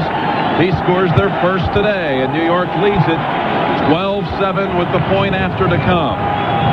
And hey, Otis Anderson, for all you do, this bud's for you. And Jim, what a nice call there by the Giants. They spread it out. They get in a passing formation with the back split. And then they run a little draw play. Maurice Carthon led the key block and just crushed. Maurice Carthon did Fred Strickland, the inside linebacker. And then Otis Anderson just followed that block for the touchdown. Carthon is limping off the field. He's walking off as though he is stepping on a bed of nails. We have a chance to look here at the replay. And again, it was Carthon on the block, actually on Kelm, 52, the inside linebacker. And Anderson just followed that block into the end zone. Well, what a nice game Maurice Carthon has had as a blocker. Shaken up on that play and being helped off the field. Allegre will attempt the point after. 1:57 to go in the third quarter. Allegre, 23 of 24 during the regular season. On extra points, Hostetler, the backup quarterback, Jeff Hostetler, sixth-year man from West Virginia, will hold. And the kick is good. It is 13-7, New York now on top of Los Angeles. Great drive there by the Giants, and they score the touchdown. Again, a very methodical drive, 15 plays, 82 yards. They had the big play to Zeke Mowat on the tight end on a 23-yard gain, and then it was a third. The penalty really kept the drive. One penalty on the Rams kept the drive away as Michael Stewart was called for pass interference. Pat, there's a flag down at the 1-yard line. After the point after will stand. We have a running forward and leaping foul against the defense. That's 15 yards enforced from the kickoff. Well, 15 yards, Pat. Well, now you wonder, as a kickoff team with 15 yards enforced, do you try an onside kick perhaps? Well, it's 13-7, Giants over the Rams, late third. Let's take time out. Welcome to Driver's Education for people with short attention spans. I'm Joey Suzu. Hi, Steve. That's Joe. Now, according to Car and Driver magazine, what 4x4 pickup is unsurpassed in its class and overall satisfaction? Here's a hint. It's Isuzu. I see a hand. Nissan. No, it's Isuzu. Mazda. No, it's still Isuzu. My, you're a bright class. Can anyone guess what planet we're on? Now, generous factory cash could mean big savings during Isuzu's sale into the 90s at participating dealers. Monday Night Football is over, leaving a lot of jocks strapped for entertainment. So if you're looking for your fill of Monday night action and excitement, listen up. Turn to Fox and check out Alien Nation. It's a cop show with a couple of guys who aren't your typical cops. If you think the world of professional football is tough, spend Monday night in their world. Alien Nation. It's a whole new ballgame. Monday night on Fox. Dabrowski, wake up out there! It's hard to keep your head in the game when it's itching like crazy. If your shampoo can't get rid of the itch, switch to Tegrin. Tegrin medicated shampoo controls all major causes of itching and flaking. Tough dandruff, eczema, seborrhea, and psoriasis. Not even Head and Shoulders can do all that. Switching to Tegrin's the best move I ever made. Tegrin medicated shampoo. Wouldn't you rather switch than itch? Jim Nantz and Pat Haden welcoming you to, well, the final quarter plus a little bit of spare change. 1:57 to go in the third quarter with the Giants leading this divisional playoff game against the Rams 13-7. The winner faces San Francisco at Candlestick next week. Well, you know, they said after the penalty on the last play they were going to use a 15-yard penalty, but it looks like the Giants right now are still lined up on the 35. Now they're going to bring it out to the 50-yard line, and I think, you know, why not try an onside kick here? Well, should you not recover, you're setting the other team up only at the 40 to 35-yard line, and you can recover and now take a two-score lead if you recover it. And otherwise, you kick the ball into the end zone, they get the ball in the 20 anyway. Let's see what they do, Pat. Allegre has it teed now at the 50-yard line. And Allegre's kick, well, he pops it high into the air. It will not go through the end zone. In fact, Del Pino has it at the 1. He has it at the 1. He's out to the 10, to the 15, and forced out at the 17-yard line by Dwayne Giles and Greg Jackson. Well, interesting strategy there. Actually, the Giants were trying to kick it short and force a run back. They didn't want to kick the ball into the end zone. Allegre did a nice job of forcing it out, but the Rams still brought the ball out to about the 17-yard line. Really, a time of possession certainly has been a factor. The Giants, nearly 28 minutes for 15 for the Rams. Rams come to the line of scrimmage, which is the 17-yard line. Ellard left, Anderson slot left. Now Anderson sent in motion. Greg Bell is the lone running back. On first down, Everett fires left side, incomplete. A timing pattern with Henry Ellard, who got held up and was not close to being caught, that ball. Well, Henry Ellard lined up wide on the left side, ran the out route, but it was beautifully covered by Perry Williams. But, Jim, that tells me one thing. If Perry Williams is hugging him that tightly on the out route, that should mean that Henry Ellard ought to be able to get up top and beat Perry Williams for a deep pass. All right, Pat, we'll look for that. 1:45 to go, third quarter. 2nd and 10. Everett drops back to throw. Right side, he hits Damone Johnson at the 20. He's tackled at the 22 by Carl Banks. A gain of 5. Well, on these 2nd and 3rd and longs, this Giant defense has done a very nice job of taking away deep routes by dropping into that deep zone, inviting throws in front of them, and just as Jimmy Everett did there, dumped the ball off to his tight end for about a 2-yard pass, and then Carl Banks came up and made the stop after only a 5-yard gain. Passing down for the Rams, Jim Everett, 3rd in the league this year in passing, behind Montana and Esiason. Led the league in touchdown passes with 29. From the 22, 3 receivers in the game on 3rd and 5. Pass play across the middle. Ellard holds on at the 44. Great grab by Henry Ellard, and the Pro Bowler has a Rams first down. Tough catch by Henry Ellard, and as he lined up on the left side of the formation, Pete Houlihan went in motion wide left. That made Ellard the slot receiver, just ran right down the middle of the defense, and he had to make an adjustment. First, the receiver knows he's going to get hit for a big hit, but then Ellard also had to move his body, make an adjustment, and a nice adjustment and catch by Ellard for the first. A gain of 22. Was that the deep pass you were talking about, or are you still waiting for the real long one? Yeah, I like it. Ellard against Perry Williams. I'm waiting for the long one down the left side. All right, Pat, you had one of those right yesterday. Here's Ellard in motion to the far side. 1st and 10 from the 45. They run it right side with Greg Bell. Bell to the 50 and into Giants territory at the 48-yard line. Wrapped up by Mark Collins after 7 yards. Again, the Rams have not gotten into a rhythm, really, this half running the football, quite honestly, Jim. Well, time expires in the third quarter. It's 13-7. The Giants over the Rams. Let's pause for this word. I feel Giants 48. Greg Bell straight ahead. First down 40. 35, 30. Greg Bell with a gain of 18 yards and a first. Boy, Greg Bell last week against the Philadelphia Eagles in the fourth quarter really wrapped up the game for the Rams as they were driving late in the fourth quarter. And as they opened the fourth quarter, Greg Bell gets a nice hole up the middle of the defense, didn't waste any motion, didn't dance around, and just burst up the middle behind the block of Duval Love. 15 carries, 76 yards for Greg Bell. First down for the Rams at the Giants' 30. Ellard to the right. Aaron Cox to the left. Bell in the backfield. They fake into the line with Bell. They throw it right side. Ellard on the right sideline. Great catch at the 14-yard line. He got the feet down and then went out of bounds. Gain of 16. When they like the matchup, Shelton White, who's really a nickel back for the New York Giants, against Henry Ellard, a man who's had a terrific year for the Rams. They saw that Sheldon White was in against Henry Ellard. Ellard runs the down and out pattern for an easy throw and catch in the first. Ellard is really cooking now. 7th reception of the game. He had 70 on the season, and 8 went for touchdowns. Now, 1st and 10 from the Giants' 14-yard line. Cox in motion to the far side. Greg Bell in the backfield. They run it with Bell. Bell cuts back to the middle, gets to the 10, and inside of the 10 to the 9-yard line.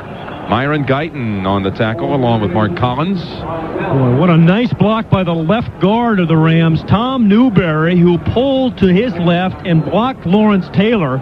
That was really a battle going on. And then the right side, Jackie Slater, the right tackle for the Rams, was battling with Perry Williams. And meanwhile, Greg Bell started left, cut back right, and picked up 5 tough yards. Ball is at the 9-yard line.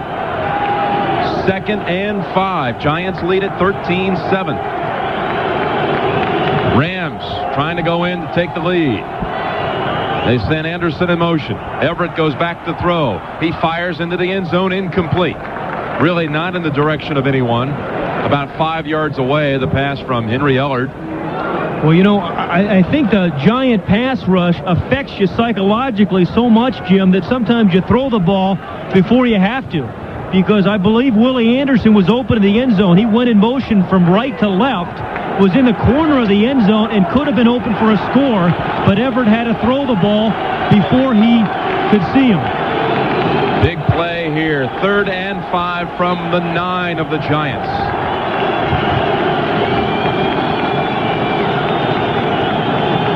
In motion, it's Anderson. Everett back to throw. Threatening the run. Now he throws, incomplete in the end zone. A flag is down on the field. Pass was in the arms of Buford McGee. He could not hold on. Calling motion against the False Rams. start, 75, offense, before the snap, no play. Ah, that's important. That means the Rams will get another shot. Yeah, otherwise, here at 3rd down. Yeah, the Giants would have declined that one, but 75, Irv Pankey is the left tackle, and sometimes when you're so concerned about Lawrence Taylor, you try to get that early start in pass protection, and Irv Pankey moved early that time, and so the Rams will now have 3rd and 10. Ball is at the 14. The Rams send Damone Johnson to the sidelines. They bring in Aaron Cox. It's Ellard to the left, Cox in a slot left, Houlihan in the backfield with Buford McGee. Anderson right. It's 3rd and 10 from the 14. Everett goes back to throw. He flips it over. McGee cannot hold on the right side. He was open in the flat, but he heard footsteps as Mark Collins was coming up to cover. Yeah, and I don't think he would have even been close to the first down had he even caught the ball. Tremendous outside pressure by Lawrence Taylor, I think, forced Jim Everett to step up, throw the ball off rhythm some as he tried to hit McGee out in the right flat, but there was just no go. Well, the Rams' all-time leading scorer, Mike Lansford, will attempt a 31-yard field goal to move Los Angeles within 2. It's 13-7 New York. Houlihan holds. Right hash mark. Kick is on its way from the barefooted kicker, and the kick is good. Mike Lansford good from 31 yards. And it's now New York 13, Los Angeles 10. Let's take time out. I'm at the Galaxy Theater, where the great Adolfo is attempting an unprecedented feat. He'll turn a Hewlett-Packard LaserJet Series 2 printer into a LaserJet nearly half the size and price. Incredible! Right before our eyes, a sleek personal-size HP LaserJet. It's printing a message. The HP LaserJet 2P printer. A better way to get laser quality for about half the price. It's nothing short of magic.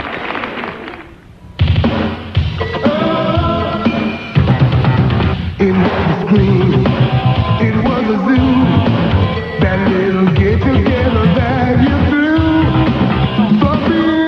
So being blue, open your door for coming through. It's first for you, yeah, the king of beers. It's first, and as a bush, it's first, St. Louis, Missouri. It's first for you. Richie Valens, a poor kid with an American dream. His ticket out, rock and roll. Making music, that's all I care about, man. The ride was exhilarating and romantic. I love you, Donna. I will always love you. Filled with promise. All our dreams are gonna come true. And fatal. I never fly, man. I told you. I never fly. Lou Diamond Phillips stars La Bamba, a network television premiere. Tuesday at 9, 8 Central Mountain on CBS. Let's pause 10 seconds for stations to identify themselves on the CBS Radio Network. This is Bill Lacey reminding you that WBEN has got you covered coming and going with me in the mornings and Stan Roberts afternoons on Radio 930 WBEN-Buffalo. Let's just check the math. It's a 3-point edge here for the Giants, 13-10. Rams moving within 3 with the field goal by Lansford. 12:51 left in the game.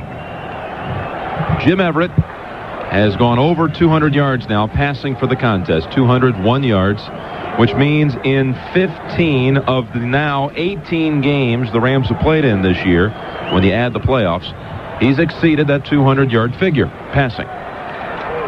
Lansford kicks away. Kicks it way back to Mark Ingram, who was playing short. He takes it at the goal line. Ingram to the 10, to the 15, and falls forward to the 20-yard line. Well, a very nice drive, and much like the Giants drive a moment ago when they scored to go up 13-7, the Rams came right back, 10 plays, 69 yards. They converted some third downs. They threw the ball inside. They threw it outside. They had some nice runs by Greg Bell. And now it's up to the Rams defense here as they still trail the Giants by 3. Now the Giants from the 20-yard line with the 3-point lead. Make it to the left. Baker and Ingram right. Anderson the lone setback. On first down, Sims will throw. Sims throws left side to Mowat at the 25 and out of bounds there. Maybe to the 26. Zeke Mowat, a gain of 6 on his third catch today. Yeah, one of the adjustments I was just going to say the Giants have made here in the second half was using the tight end more, and particularly Zeke Mowat. In the third quarter, he caught the long pass down on the left corner that time, wide open in the left flat, as Phil Simms first got good protection and then found Zeke Mowat for about 5 or 6 yards. 2nd and 4 from the 26. Lee Roussan's in the backfield, along with Anderson. They run it with Anderson. Left side, maybe a yard. Leroy Irvin comes up to hit him first. Well, this is going to be, I think, a 3rd and short situation. I believe he's going to be a little bit short. They're going to face third here. Third down and about 3. Yeah. Do you pass or do you run? Oh, I think it's got to be a passing down. 3rd and 3 is now a passing down in the NFL, unless you run like a little trap or draw play. And they've done that with some success. Remember, the Giants scored on a draw play on what was really a passing down in the 3rd quarter.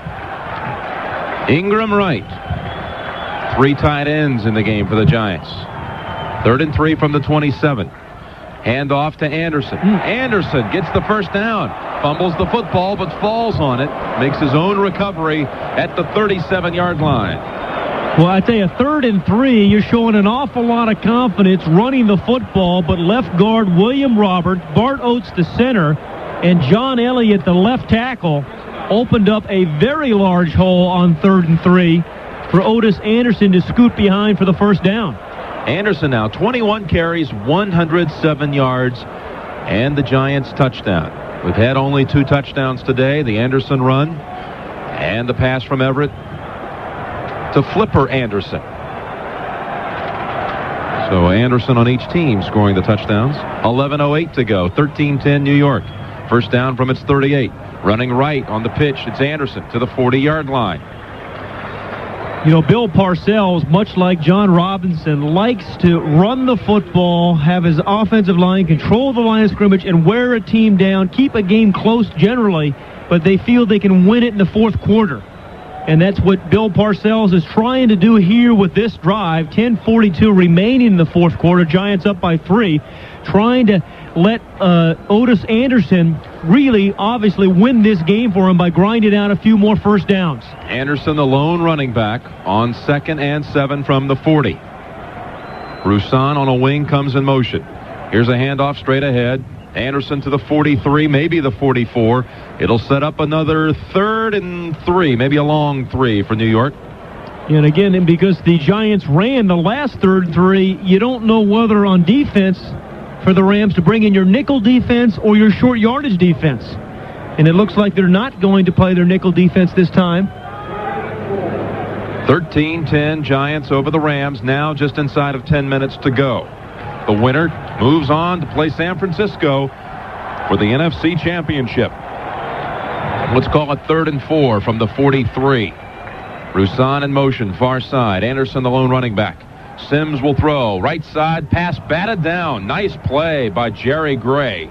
At the 50, he stepped in front of the intended target, Zeke Mowat, and knocked it down.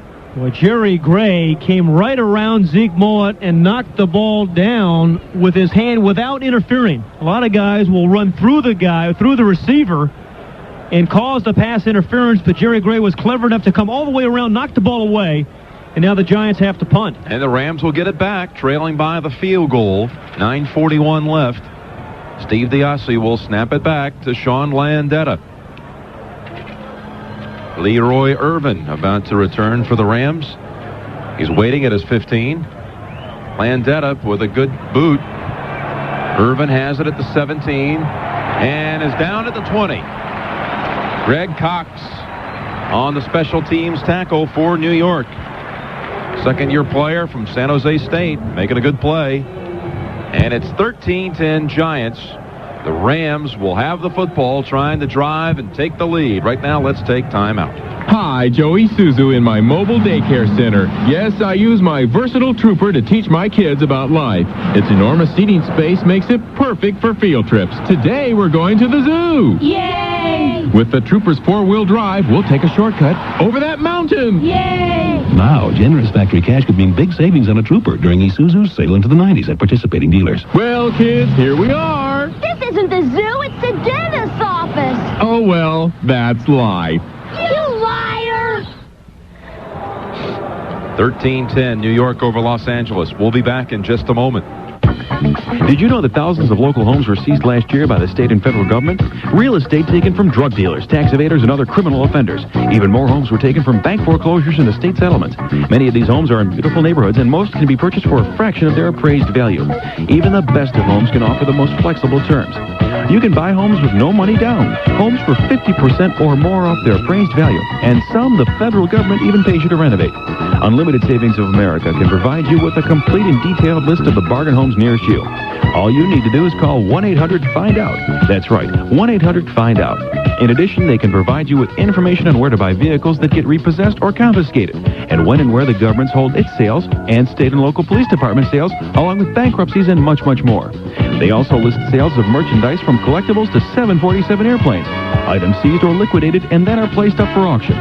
Let the team of Unlimited Savings of America provide you with the wheel you need to launch your journey to financial independence. For more details, call 1-800-FIND-OUT. Well, the Los Angeles Rams have won 4 straight road games. And they're going after their 5th today. But right now they trail the Giants 13-10 with 9:32 left in the game. I sense now that Everett's really warming up, Pat. Yeah, he has two timeouts remaining as well, but he has been featuring Henry Ellard, and right now Ellard is against Shelton White, the man he caught an out pattern on a few moments ago for an easy first down. Ellard to the right, Anderson in motion left. Backpedaling is Everett. Throws it over to his safety valve. Greg Bell at the 20, and he forward progress makes it to the 25, a gain of 5. A nice check off there by Jim Everett as it was looking downfield to his left first, then tried to catch a crossing route from a tight end. That was covered. Then came off to his third receiver, Greg Bell, who swooped out from the right side of the backfield and picked up 5 yards. Clock is running as we now move inside of 9 minutes to go. 13-10 Giants. Anderson right, Ellard left. Buford McGee in the backfield. Again, Everett backpedals, throws right side to Moan Johnson at the 28, and tackled at the 30 by Carl Banks. I believe it's enough for a first down, though, for the Rams. Yeah, it looked like he did catch the first down. Damone Johnson, the tight end on the right side, just ran into the right flat, was open very quickly and early. Everett dumped him the ball, and then he was tackled around the neck by Carl Banks, who really brought Damone Johnson down, but they did pick up the first down. Damone Johnson, the tight end, caught 25 passes this year, but averaged only 5.9 yards per reception. First and 10 from the 30. Greg Bell, the lone running back. Anderson right, Ellard left. Anderson now sent in motion to the left side. They run it with Greg Bell. Greg Bell goes down for a loss. Is Eric Dorsey, the newly activated defensive lineman, out all season, well, for 13 weeks anyway, on injured reserve, makes the tackle back at the 27 and a loss of 3. Boy, Eric Dorsey at left tackle really came upfield. The Rams tried to run that counter tray play with their left guard and left tackle out pulling in front of Greg Bell, but there was so much quick penetration by Dorsey, nowhere for Bell to go, and he gets tackled for the loss. Second down and 13, 7:25 to go in the contest. Rams have the football at their own 27. 4 receivers in the game. Buford McGee is the running back. From under center, Everett takes it. Throws left side, Ron Brown at the 35 and out of bounds at the 37-yard line, which is 3 yards shy of a first. Well, Ron Brown on the left side, together with Henry Ellard, give you some speed for the Rams on the left side. Ellard went deep. Ron Brown just ran a little out pattern underneath that. It was open for an easy catch and throw and put the Rams in third and about 3. Clock is stopped as Brown ran out of bounds on the far side. 7:14 to go. Ellard to the right. Cox in a slot right. Brown on a wing to the right. And Anderson by himself on the left. On 3rd and 3 from the 37, Everett throws. He hits Brown at the 44 and out to the 48-yard line. A Rams first down. Well, you know, this is as much as the Rams have used Ron Brown in critical situations all year, Jim. The play before, Ron Brown ran a flat pattern to the left. That time he was on the right side, ran the exact same pattern, broke away from Mark Collins, who's had a very nice day for the Giants, caught the ball on a critical 3rd and 3 and picked up the first. That's the 3rd catch today for Ron Brown, who had 5 receptions all season. In fact, he ran it on reverses 1 time more than he caught the football. First down from the 47. Everett fires it right side, caught by Houlihan at the Giants' 45-yard line, and tackled at the 44 by Pepper Johnson. Again, this game has been defense, methodical offense, and the Rams have another methodical drive going. They trail by 3 points, 6:17 remaining in the game. And the way the Giants have been methodical on offense, Jim, I think it's important that the Rams do something with this drive, because if they don't, the way the Giants have been playing offense, they may not get the ball back. Everett has hit on his last 5 passes. Now 19 for 37.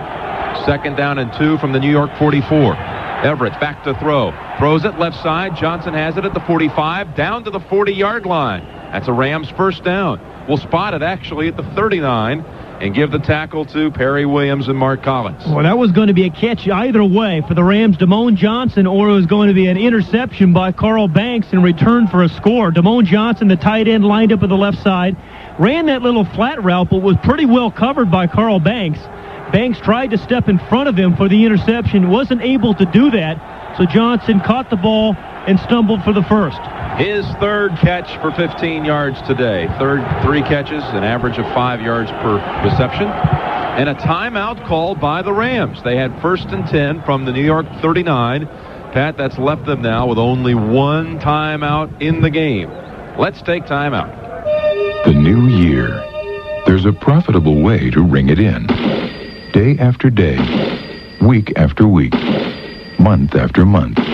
Just use the Discover card all year long, because you will actually earn cash back for every charge, up to 1% back every year based on your annual purchases. Just think, cash back in the new year. Doesn't that have a nice ring to it? It pays to Discover, the card that pays you back. 5:17 left in the contest. Giants 13, Rams 10. Rams have the football at the New York 39. We'll be back in just a moment. Now, for the first time, for 45 days only, the world's best-selling minivans are on sale. A $1,000 rebate on 1990 Plymouth Voyager and Dodge Caravan. Our minivans are the success story of the 80s, with over 2 million satisfied owners. They've never been on sale before. They may never be on sale again. And there are rebates on the world's best-selling convertibles and Jeep Cherokee. On Plymouth Laser, Eagle Talon and Premier, most Dodge Ram pickups and Dodge Daytona. Even the all-new Chrysler Imperial and Fifth Avenue. What's more, these rebates are guaranteed. If the rebate goes up in the 1990 model year, we'll pay you the difference. No other car company has ever done that. The guaranteed rebate from Chrysler. Offer ends January 31st. You must take delivery of new 1990 models from dealer stock. See your dealer for details and guarantee claim form. This is WBEN-Buffalo. Jim Nantz and Pat Haden from Giant Stadium. And the Rams are driving, trailing by 3, 13-10. Only 5:17 remaining in the game. And L.A. has 1 timeout remaining. You know, really, it's this close a ball game. The fact that the Rams burned 2 timeouts, one early in the third quarter, and here on a first down, I think really could come back to haunt you. First down and 10 from the New York 39. Rams are huddled at midfield. Now they send Anderson to the left. Cox to the right. Ellard also to the right. Houlihan lines up in the backfield with Buford McGee. Now Houlihan moves out in motion. Here's the delay give. Buford McGee, 35, 30, 25, and he's down there at the 25-yard line by Pepper Johnson. A gain of 15 or 14 on his first carry today, Buford McGee. That is a nice call by the Rams as Pete Houlihan went in motion from left side to right. Carl Banks, who was playing right outside linebacker that play, went in motion with him. And that created a huge hole there for the draw play to Buford McGee. A nicely designed play by the Rams. First down at the New York 25. Ellard to the right, Anderson to the left. Greg Bell in the backfield. Everett backpedals. Now will tuck it under. He's to the 20, to the 15, and slides at the 11. He was hit late at the 11. Actually, the first contact made, and he's not happy about it, Jim Everett. I didn't really think it was a late hit. I mean, Jim Everett believed it was. But when you get down there and scramble, you have to expect to get hit. He did slide, but I think it was a simultaneous hit when he went down. They'll credit Everett with a gain of 14, scrambling out of the pocket and then dashing straight ahead. He made the slide down to the 11-yard line where he was popped by Mark Collins. A Rams first down, 4:10 left. Giants 13, Rams 10. Anderson and Allard lined up to the right. Greg Bell in the backfield. They run it with Bell. There was movement, and there's a flag down as Bell scoots to the 10-yard line. I think Greg Bell moved early, actually, Jim. Lined up at tailback position, got an early start on it. Illegal motion, 42 offense, penalty is declined, second down. Now, the Rams have to be thinking touchdown here. Even though they only trail by 3:59, I think you have to be aggressive here, and because you never know what's going to happen in an overtime game. You may lose the toss and never see the ball again, so you have to stay aggressive here. Try to get the ball in the end zone and not just settle for the tie. Football is at the 10-yard line. The Giants refuse the penalty. Second down and 8 from the 10. Bell on the carry. Bell running backwards, gets to the 5-yard line. That'll set up third and about 3. 3rd and 3 has been a passing down for the Rams today and all this year, and Jim Everett has really been remarkable on third down today. 8 of 13 on third down passes. That tells me a lot, because obviously that's the toughest time to complete passes, nickel defenses and big pass rushes. 3 minutes, 30 seconds left. The crowd rises to its feet. It's New York 13, the Rams 10. The clock is running, and it's 3rd and 3 from the 5-yard line. Ellard sent out to the right side. Anderson in motion to the far side. Here's the pass play. Everett looking, now rolling, now sets his feet, throws into the end zone, incomplete. Almost in the hands for a moment of Perry Williams, and they're saying there's an incompletion in the end zone as the ball was ricocheted around. Well, I thought Perry Williams should have intercepted that ball. A terribly dangerous throw by Jim Everett, who looked like he wanted to hit Buford McGee very quickly in the left flat. They call it incompleted pass. Some Giants thought it may have been intercepted, but he tried to hit McGee early in the left flat. He wasn't open, and then threw the ball down late.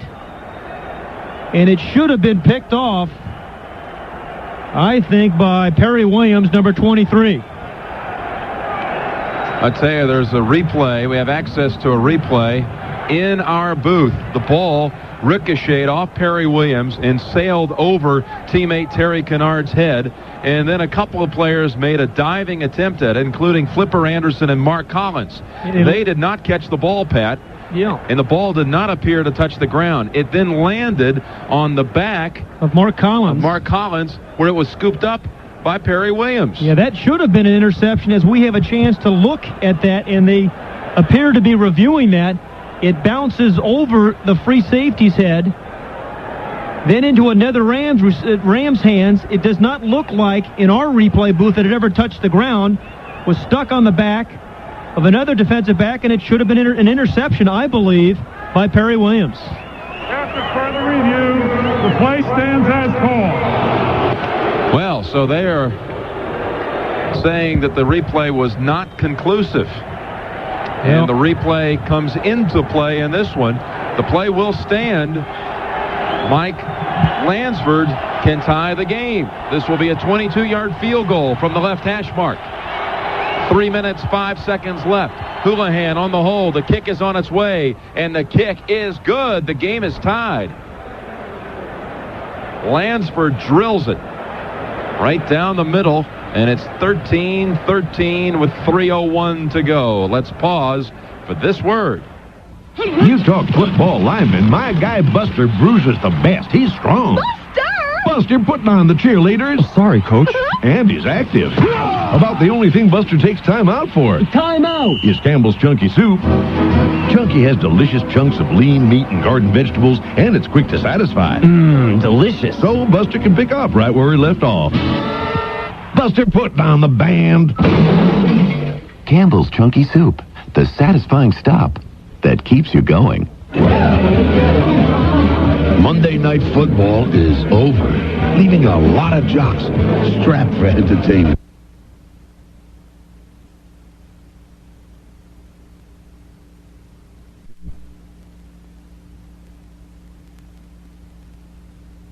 Will make it Ingram at the 20 and out to the 30-yard line. Ingram down at the 30, maybe the 31-yard line. Giants have the football, tied at 13 with 2:52 left in the contest. And the Giants have all 3 timeouts remaining, plus the 2-minute warning. So again, this is a situation the Giants with Phil Simms have been in before, and Phil Simms has answered the call a lot this year. The concern you have, though, perhaps, Jim, is Allegre, although he's been successful today. He's been injured a lot the last few weeks, hasn't had a real pressure kick under these kind of circumstances. What you have to be wondering about him if you get yourself in field goal position. That's true. He's made pressure kicks in the past, but he has not been tested, being on IR the last 2 months. On first down from the 31, Simms back to throw. Simms throws it to Anderson. It's caught at the 23 and tackled right there is Anderson for a loss.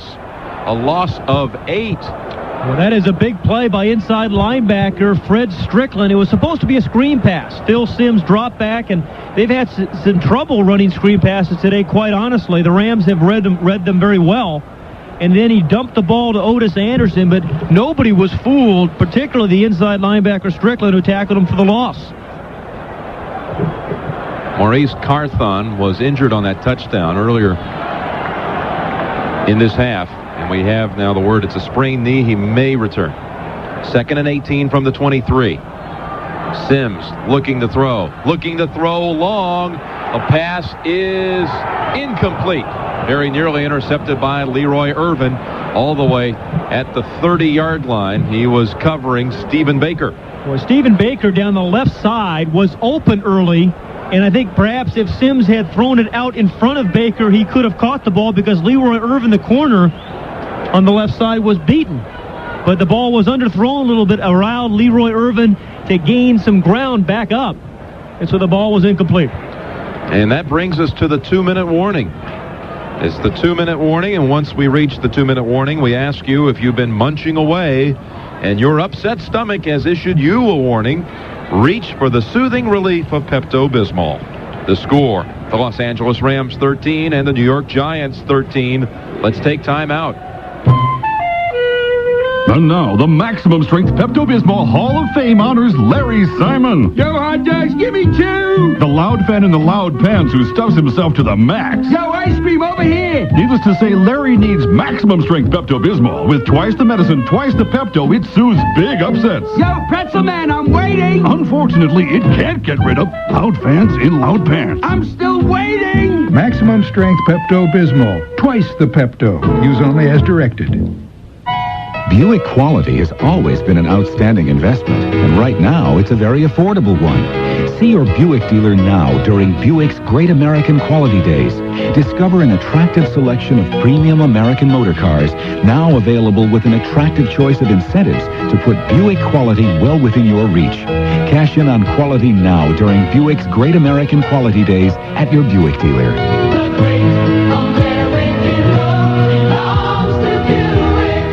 Life is full of little tragedies, and all because most things aren't made to bounce back the way Rubbermaid wastebaskets and trash cans bounce back. If everything was made like Rubbermaid, fragile stemware wouldn't go. It'd go. And automobile fenders that went would pop back out again. But things made like Rubbermaid are made by Rubbermaid, like our wastebaskets and trash cans. Don't you wish everything was made like Rubbermaid? All right, the Giants now, 3rd and 18 from their 23-yard line. 2 minutes left, tied at 13. Out of the shotgun, they snap it to Simms. Simms throws left side. It's caught by Lionel Manuel. On the left sideline, Manuel has the reception and the first down at the 47-yard line, a gain of 24. Boy, that is a big, big throw and a clutch play by Phil Simms as Lionel Manuel lined up on the left side. And the great thing about the route he went he knew where the first down marker was. He ran past the first down marker so that when he was open and he made the catch, he was going to pick it up. And we have seen so many receivers this year in those kind of circumstances run short of the first down, but Manuel didn't. The Giants connect on 3rd and 18. Now 1st and 10 from their 47. Anderson, the lone back, 3 receivers in the game. Sims throws. The ball is batted down by Mike Peel. Second deflection by Mike Peel. Good inside charge by the Rams. Let's pause 10 seconds for stations to identify themselves on the CBS Radio Network. Sports Radio 930. WBEN-Buffalo. 1 minute, 51 seconds left in the contest. Giants and Rams knotted at 13. And the Giants have the football. 2nd and 10 from their 47-yard line. Lee Roussan and O.J. Anderson split in the backfield behind Sims. He has Baker left, Manuel right. Here's the pass play. Screen pass to Anderson at the 45. Wrapped up immediately. He is hit by Michael Stewart, and the Giants face 3rd down, 3rd and about 10. Well, the Rams have decided in passing situations this half, Jim, to drop off and play coverage much like they did with the Eagles last week and not rush the passer. They're just forcing everything in front of them and nowhere downfield that time for Phil Simms to throw the ball, so he dumped the ball over to the left flat to Anderson. But then again, 3 Ram players responded for the stop. The Giants have 3 timeouts left. The Rams have 1. 8 seconds on the down clock as Phil Simms now lets the clock run down. He calls the time with 2 seconds left on the down clock. This was all part of their strategy here. They use a timeout with 1 minute and 1 second left in the contest. A reminder, coming up next, we'll be joining Jack Buck and Hank Stram for the call of the AFC Divisional playoff game between Pittsburgh and Denver. The winner of that game will face Cleveland for the AFC Championship next weekend. That's coming up next, 3:45 Eastern Time on most of these same CBS radio stations. How about the year Bobby Humphrey has had for the Denver Broncos? He has made a big difference, hasn't he? He really has. You know, really a terrific drafting year, picking up Humphrey in the supplemental draft. Steve Atwater has helped them out on defense. First rounder out of the real draft. And Denver will face Pittsburgh. We'll have it later today. Now, the strategy here. The Giants, 2 timeouts left. The Rams with 1. And 61 seconds remaining with the game tied at 13, Pat.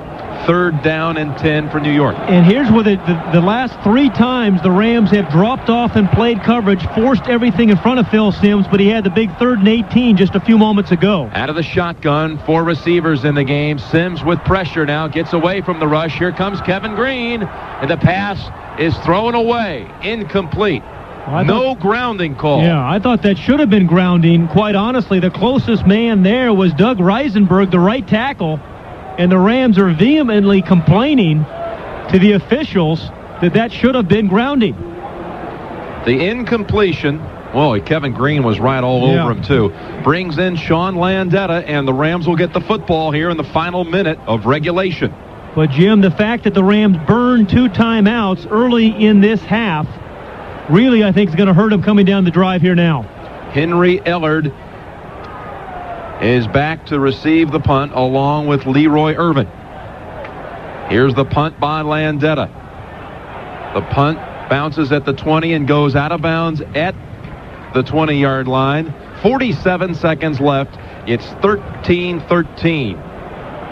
Just 33 yards on the punt by Landeta. And the Rams, with 1 timeout remaining and 47 seconds remaining, need to negotiate about 50 yards to give their kicker, Mike Lansford, a reasonable opportunity to win this game. The Rams are going from our left to right. And it was from about the same spot on the field where Phil Simms threw an interception in the waning seconds of the first half that led to the Rams' touchdown. A touchdown pass of 20 yards from Everett to Flipper Anderson. The big thing here the Rams have to do offensively is make sure that Lawrence Taylor doesn't get in to sack Jim Everett. First down from the 20, 4 receivers in the game. They run the football with Buford McGee, and he gets 5 yards, tackled by Eric Howard at the 25. Clock is running, 38 seconds left. They thought they might pick up an easy 20 here and catch the Giants off guard. It caught only 5 yards at all. From the 25, second down and 5. Everett throws, right side, Houlihan at the 30, cutting back to the middle, down at the 34. That's a first down, but 22 seconds left. Now the downs aren't so important. Here's the final timeout called by Los Angeles. Again, the Rams burned a timeout in the third quarter on a first down play. They burned a timeout in this fourth quarter on a first down play, and they, believe me, wish they had those two back now because they've just used their last one. 20 seconds remaining in the game. Tied at 13. Well, the Giants did not play a game this year in overtime. The Rams played 2 games in overtime, and they outscored their opponents, the Rams, 3-2 in overtime this year when you total it up. Baseball score. Yes, they outscored their opponents 3-2 by virtue of kicking a field goal to beat the Saints in a game that you were at, 20-17, and then they lost to Minnesota in the Metrodome as Hatcher had his punt blocked, and it was recovered in the end zone by Minnesota for a 23-21 victory for the Vikings. Now 20 seconds left in regulation from the 34-yard line. 4 receivers in the game. They run the football with McGee on the delay to the 40, trying to find the left sidelines. He gets out of bounds near midfield. 14 seconds left. The ball is at the 47 of Los Angeles. And with the ball at the 47, I think they need to get the ball around the 32-yard line, the Rams do, to have a shot at a field goal.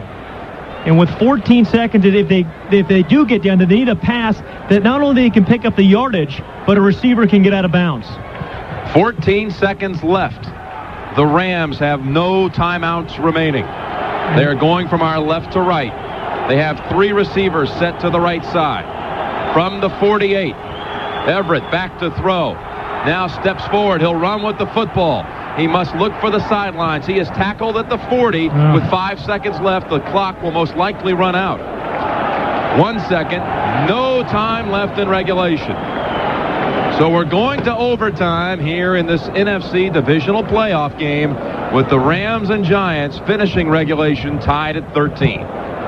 Well, and you know the difference, I think, because the Rams were driving, had a reasonable shot, even if they had one of those timeouts remaining. But now they have to find a way. This is a situation where, you know, you have to, I think, if you don't win the toss on the extra period here, Jim, you have to play much more aggressively defensively. And I think teams in overtime periods defensively almost treat it like a 2-minute drill and play very loosely and find out they get themselves beaten on the opening drive by the opposition. When they play loosely on defense, a team will go down and kick the field goal to win the game in overtime. The Rams send out for the coin toss Jackie Slater, and for the Giants, Carl Banks, the all-important coin toss in overtime. Well, this is the time you always hope you're incredibly lucky. Bob McElwee, the referee, signals that the Rams have won the toss. And Jackie Slater says, we'll take the football and go from, well, they'll be going from our right to left. The scoring in this game, the Giants kicked 2 field goals in the first quarter. Raul Alegre was good from 35 yards and 41 yards, 6-0 New York. And then after a Michael Stewart interception, in the final minute of the first half, 1 play later, Jim Everett connected with Flipper Anderson for a 20-yard touchdown. The point after by Mike Lansford gave the Rams a 7-6 halftime lead. In the third quarter, Otis Anderson scored from a yard out, giving New York a 13-7 lead. But in the fourth quarter, 2 Lansford field goals tied it. Lansford from 31 yards, and then Lansford from 22 yards. The field goals good, to tie the game 13-13. Regulation stats, really, the key ones. Rams had 2 turnovers. The Giants had 1. Pretty even with offensive yards. The Rams 398, the Giants with 337. But as I said, I think the key here for the Giants as they start this overtime period on defense is continuing to be aggressive. Even when they haven't sacked Jim Everett, Lawrence Taylor and Leonard Marshall in particular have hurried his throw. Well, this today is the second time the Rams and Giants have ever met in the playoffs. The other time was 1984 in a wild card game, and New York won at Anaheim, beating the Rams 16-13. And today's score is 13-13 as we're about to start the overtime with the Giants kicking away to Los Angeles. Raul Allegre has teed the football up at the 35-yard line. Robert Del Pino and Ron Brown are back to receive the kick. They put 15 minutes on the clock. They'll play until this score is settled, unlike regulation, where they only have 1 overtime period. This game can go on until it's finished. Until someone scores. Allegre's kick to Del Pino at the 10. Running the left side to the 20. And he hits Greg Jackson head on at the 22-yard line. Boy, did Greg Jackson, the kickoff man for the Giants, put a hit on Robert Del Pino. Del Pino actually thought he was going to be able to cut back the inside as he came down the left side on the return. But Jackson hit him head on. Giants in their first overtime game since last year, since '88, when the Eagles beat them 23-17. Clyde Simmons recovered his team's blocked field goal and ran it for a touchdown. It was a strange finish. The Rams 1-1 this year in overtime. Beat the Saints, lost to the Vikings. And now they have the football, 1st and 10 from their own 22-yard line, going from our right to left. Everett drops back to throw on 1st down. He swings it over to Houlihan at the 25, to the 30, and out of bounds on the left sideline at the 35-yard line. A Los Angeles 1st down. Think about this Los Angeles Ram passing attack, Jim, is they give Jim Everett a lot of different options. That time, Pete Houlihan lined up with a tight end on the right side. He had receivers going deep. He had a back going deep. Houlihan ran a crossing route from right to left, and he was wide open underneath the linebackers, picked it up, and then made the 1st down. At the 35-yard line, Anderson to the left, Ellard to the right. Everett will stay in the airwaves. He flips it to midfield, and Ellard cannot hold on at the 45. Oh, he bobbled it, and the ball was up in the air for a moment. I thought the Giants might pick it off after Ellard let it get away. Yeah, Ellard was open on the right side. He ran that slant route that he's caught a couple of times today, quite honestly. But the ball was thrown early because of the hit and pass rush by Lawrence Taylor. That caused the ball to be underthrown on the right side. Ellard bobbled it and then nearly picked off. 2nd down and 10, Los Angeles. At its own 35, we're in overtime. 13-13. Anderson to the left, Ellard to the right. Houlihan in motion to the far side. Here's the pass play at the 45. The pass is caught. The pass is caught by Ellard, and he's near a Rams 1st down. I believe he has it. Well, Henry Ellard has shown remarkable courage today as he continues to go over the middle. Lined up on the slot side on the right time that time, ran away from Shelton White, and that's a matchup that the Rams have tried to create and pick on today. Henry Ellard on the right side versus Sheldon White, the nickelback. He tumbled forward to the 47 for a 1st down. 1st down for the Rams at their 47. Back to throw is Everett. He throws across the middle, incomplete at the Giants' 25, and a flag is down. A flag is down as Sheldon White and Barry Williams were back covering Flipper Anderson at the Giants' 25. The flag is down. And really, that should do it for the Rams. Looks like one of the officials really disagrees on the call. With with the flag that is down, with his fellow official. Well, the back judge and the field judge, the two guys that really... Defensive pass interference, 39. 1st down. We just talked about the matchup the Rams liked, working on Sheldon White. Flipper Anderson lined up on the right side of the formation.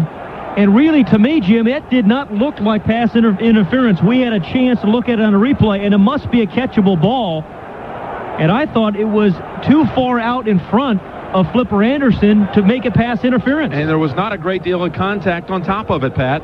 Now the ball is at the 25-yard line of New York. First down. Everett hands it off to Greg Bell. Greg Bell gets back to the line of scrimmage. A flag is down. Eric Howard tripped him up, but a flag is down. False start, 78, before the snap. No play, before the snap. Slater is hit for that call. That'll back the ball to the 30-yard line, but you realize at this point the first score wins it, and already the Rams are in field goal range. Yeah, absolutely, but I think they would like to make it a kind of a no-brainer, a chip shot for Mike Lansford, and to be able to do that, I think they need to get the ball 10 yards downfield from the 30 to the 20-yard line. First and 15 from the New York 30. Anderson to the right, Eller to the left. Everett lobs it up down the right side to Anderson. He has it at the 5 and goes in. Touchdown, the Rams have won. A 30-yard touchdown pass, Jim Everett to Flipper Anderson. And the Rams have advanced to the NFC Championship game against the San Francisco 49ers. It took 1 minute and 6 seconds in the overtime for the Rams to win it. And hey, Flipper Anderson, for all you do, this bud's for you. The game stats and scoring summary are sponsored by Hewlett-Packard. For superior text and graphics at an affordable price, Hewlett-Packard's LaserJet 2P printer is the answer. The final score here, the Rams 19, the Giants 13. Pat, run down a few of the stats. Well, unbelievable throw in the last few seconds there by Jim Everett to Flipper Anderson, who caught his second touchdown. The first quarter started off kind of slowly as the Giants kicked 2 field goals to go up 6-0. Right before halftime, the Rams responded with a touchdown. Everett to Flipper Anderson after the interception to go up at halftime 7-6. Then in the third quarter, the Giants came back 15 plays, 82 yards. O.J. Anderson on a 1-yard run. The Giants again go up on top. After a 10-play drive, Lansford kicks a 31-yard field goal. And then, in overtime, they're at overtime, 1:06 left, or expired in the overtime period. Flipper Anderson just beat on the deep route on the right side, caught the ball and ran right through the end zone and into the locker room as the Rams beat the Giants 19-13. Right you are, Pat. Flipper Anderson did not stop. He headed straight for the showers, straight to the locker room to celebrate. He caught it at the 5. He had one-on-one coverage with Mark Collins, made a great grab at the 5, and then high-strided it on into the end zone for the winning score. And the Rams are in the NFC Championship game. We'll be back in just a moment. Hi, Tom Bodette from Motel 6 with some help for all you out there working. With all those year-end parties, it's tough to jump back into the work routine. So I got a plan. When you're out covering your territory or selling that route from town to town, come see us at Motel 6 and start weaning yourself from the holiday fun. If you go cold turkey, there might be repercussions, and we'd hate to see that. So here's my suggestion. Start by relaxing on the bed and watching some free TV or in-room movies. Do a couple of shows or a movie the first night and back it off from there. By the end of the week, you'll be down to catching the news and turning in early, just like your old working self. You'll feel better for it, and everybody will love you. And just think, it can all happen in any of our clean, comfortable rooms at Motel 6 for around $24, the lowest prices of any national chain. I'm Tom Bodette for Motel 6, and we'll leave the light on for you. Voice of the Bills and the Sabres, WBEN. Well, the Broncos and Steelers are coming up next. AFC Divisional playoff game. The winner of that one will face Cleveland for the AFC Championship. We know now that the Rams and 49ers will square off next week at Candlestick. The winner of that game will advance on to the Super Bowl. Pat, some final thoughts. Well, it was a big day for Jim Everett, 309 yards passing, but I believe the Rams honestly believe they can beat the 49ers to get themselves in the Super Bowl. They have an edge and attitude about them. They beat the 49ers once this year, lost a heartbreaker on a Monday night game, but I think this is a very, very confident Ram team right now. Oh, that game down at Anaheim was a classic, and they'll duel next week. So there you have it, the final score from the Meadowlands in overtime. The Los Angeles Rams 19, the New York Giants 13. Our producer today, and our thanks to Norman Baer, our engineer Carl Infantino, a great job. Pre-game and halftime producer Jim Hunter, our statistician Jim Stamos, and our spotter Jeff Kresh. Working with us at the West 57th Street Broadcast Center, Paula Neely and Roger Hirsch. The executive producer for CBS Radio Sports is Frank Murphy. For Pat Haden and Brent Musburger, I'm Jim Nantz, saying so long for CBS Radio Sports.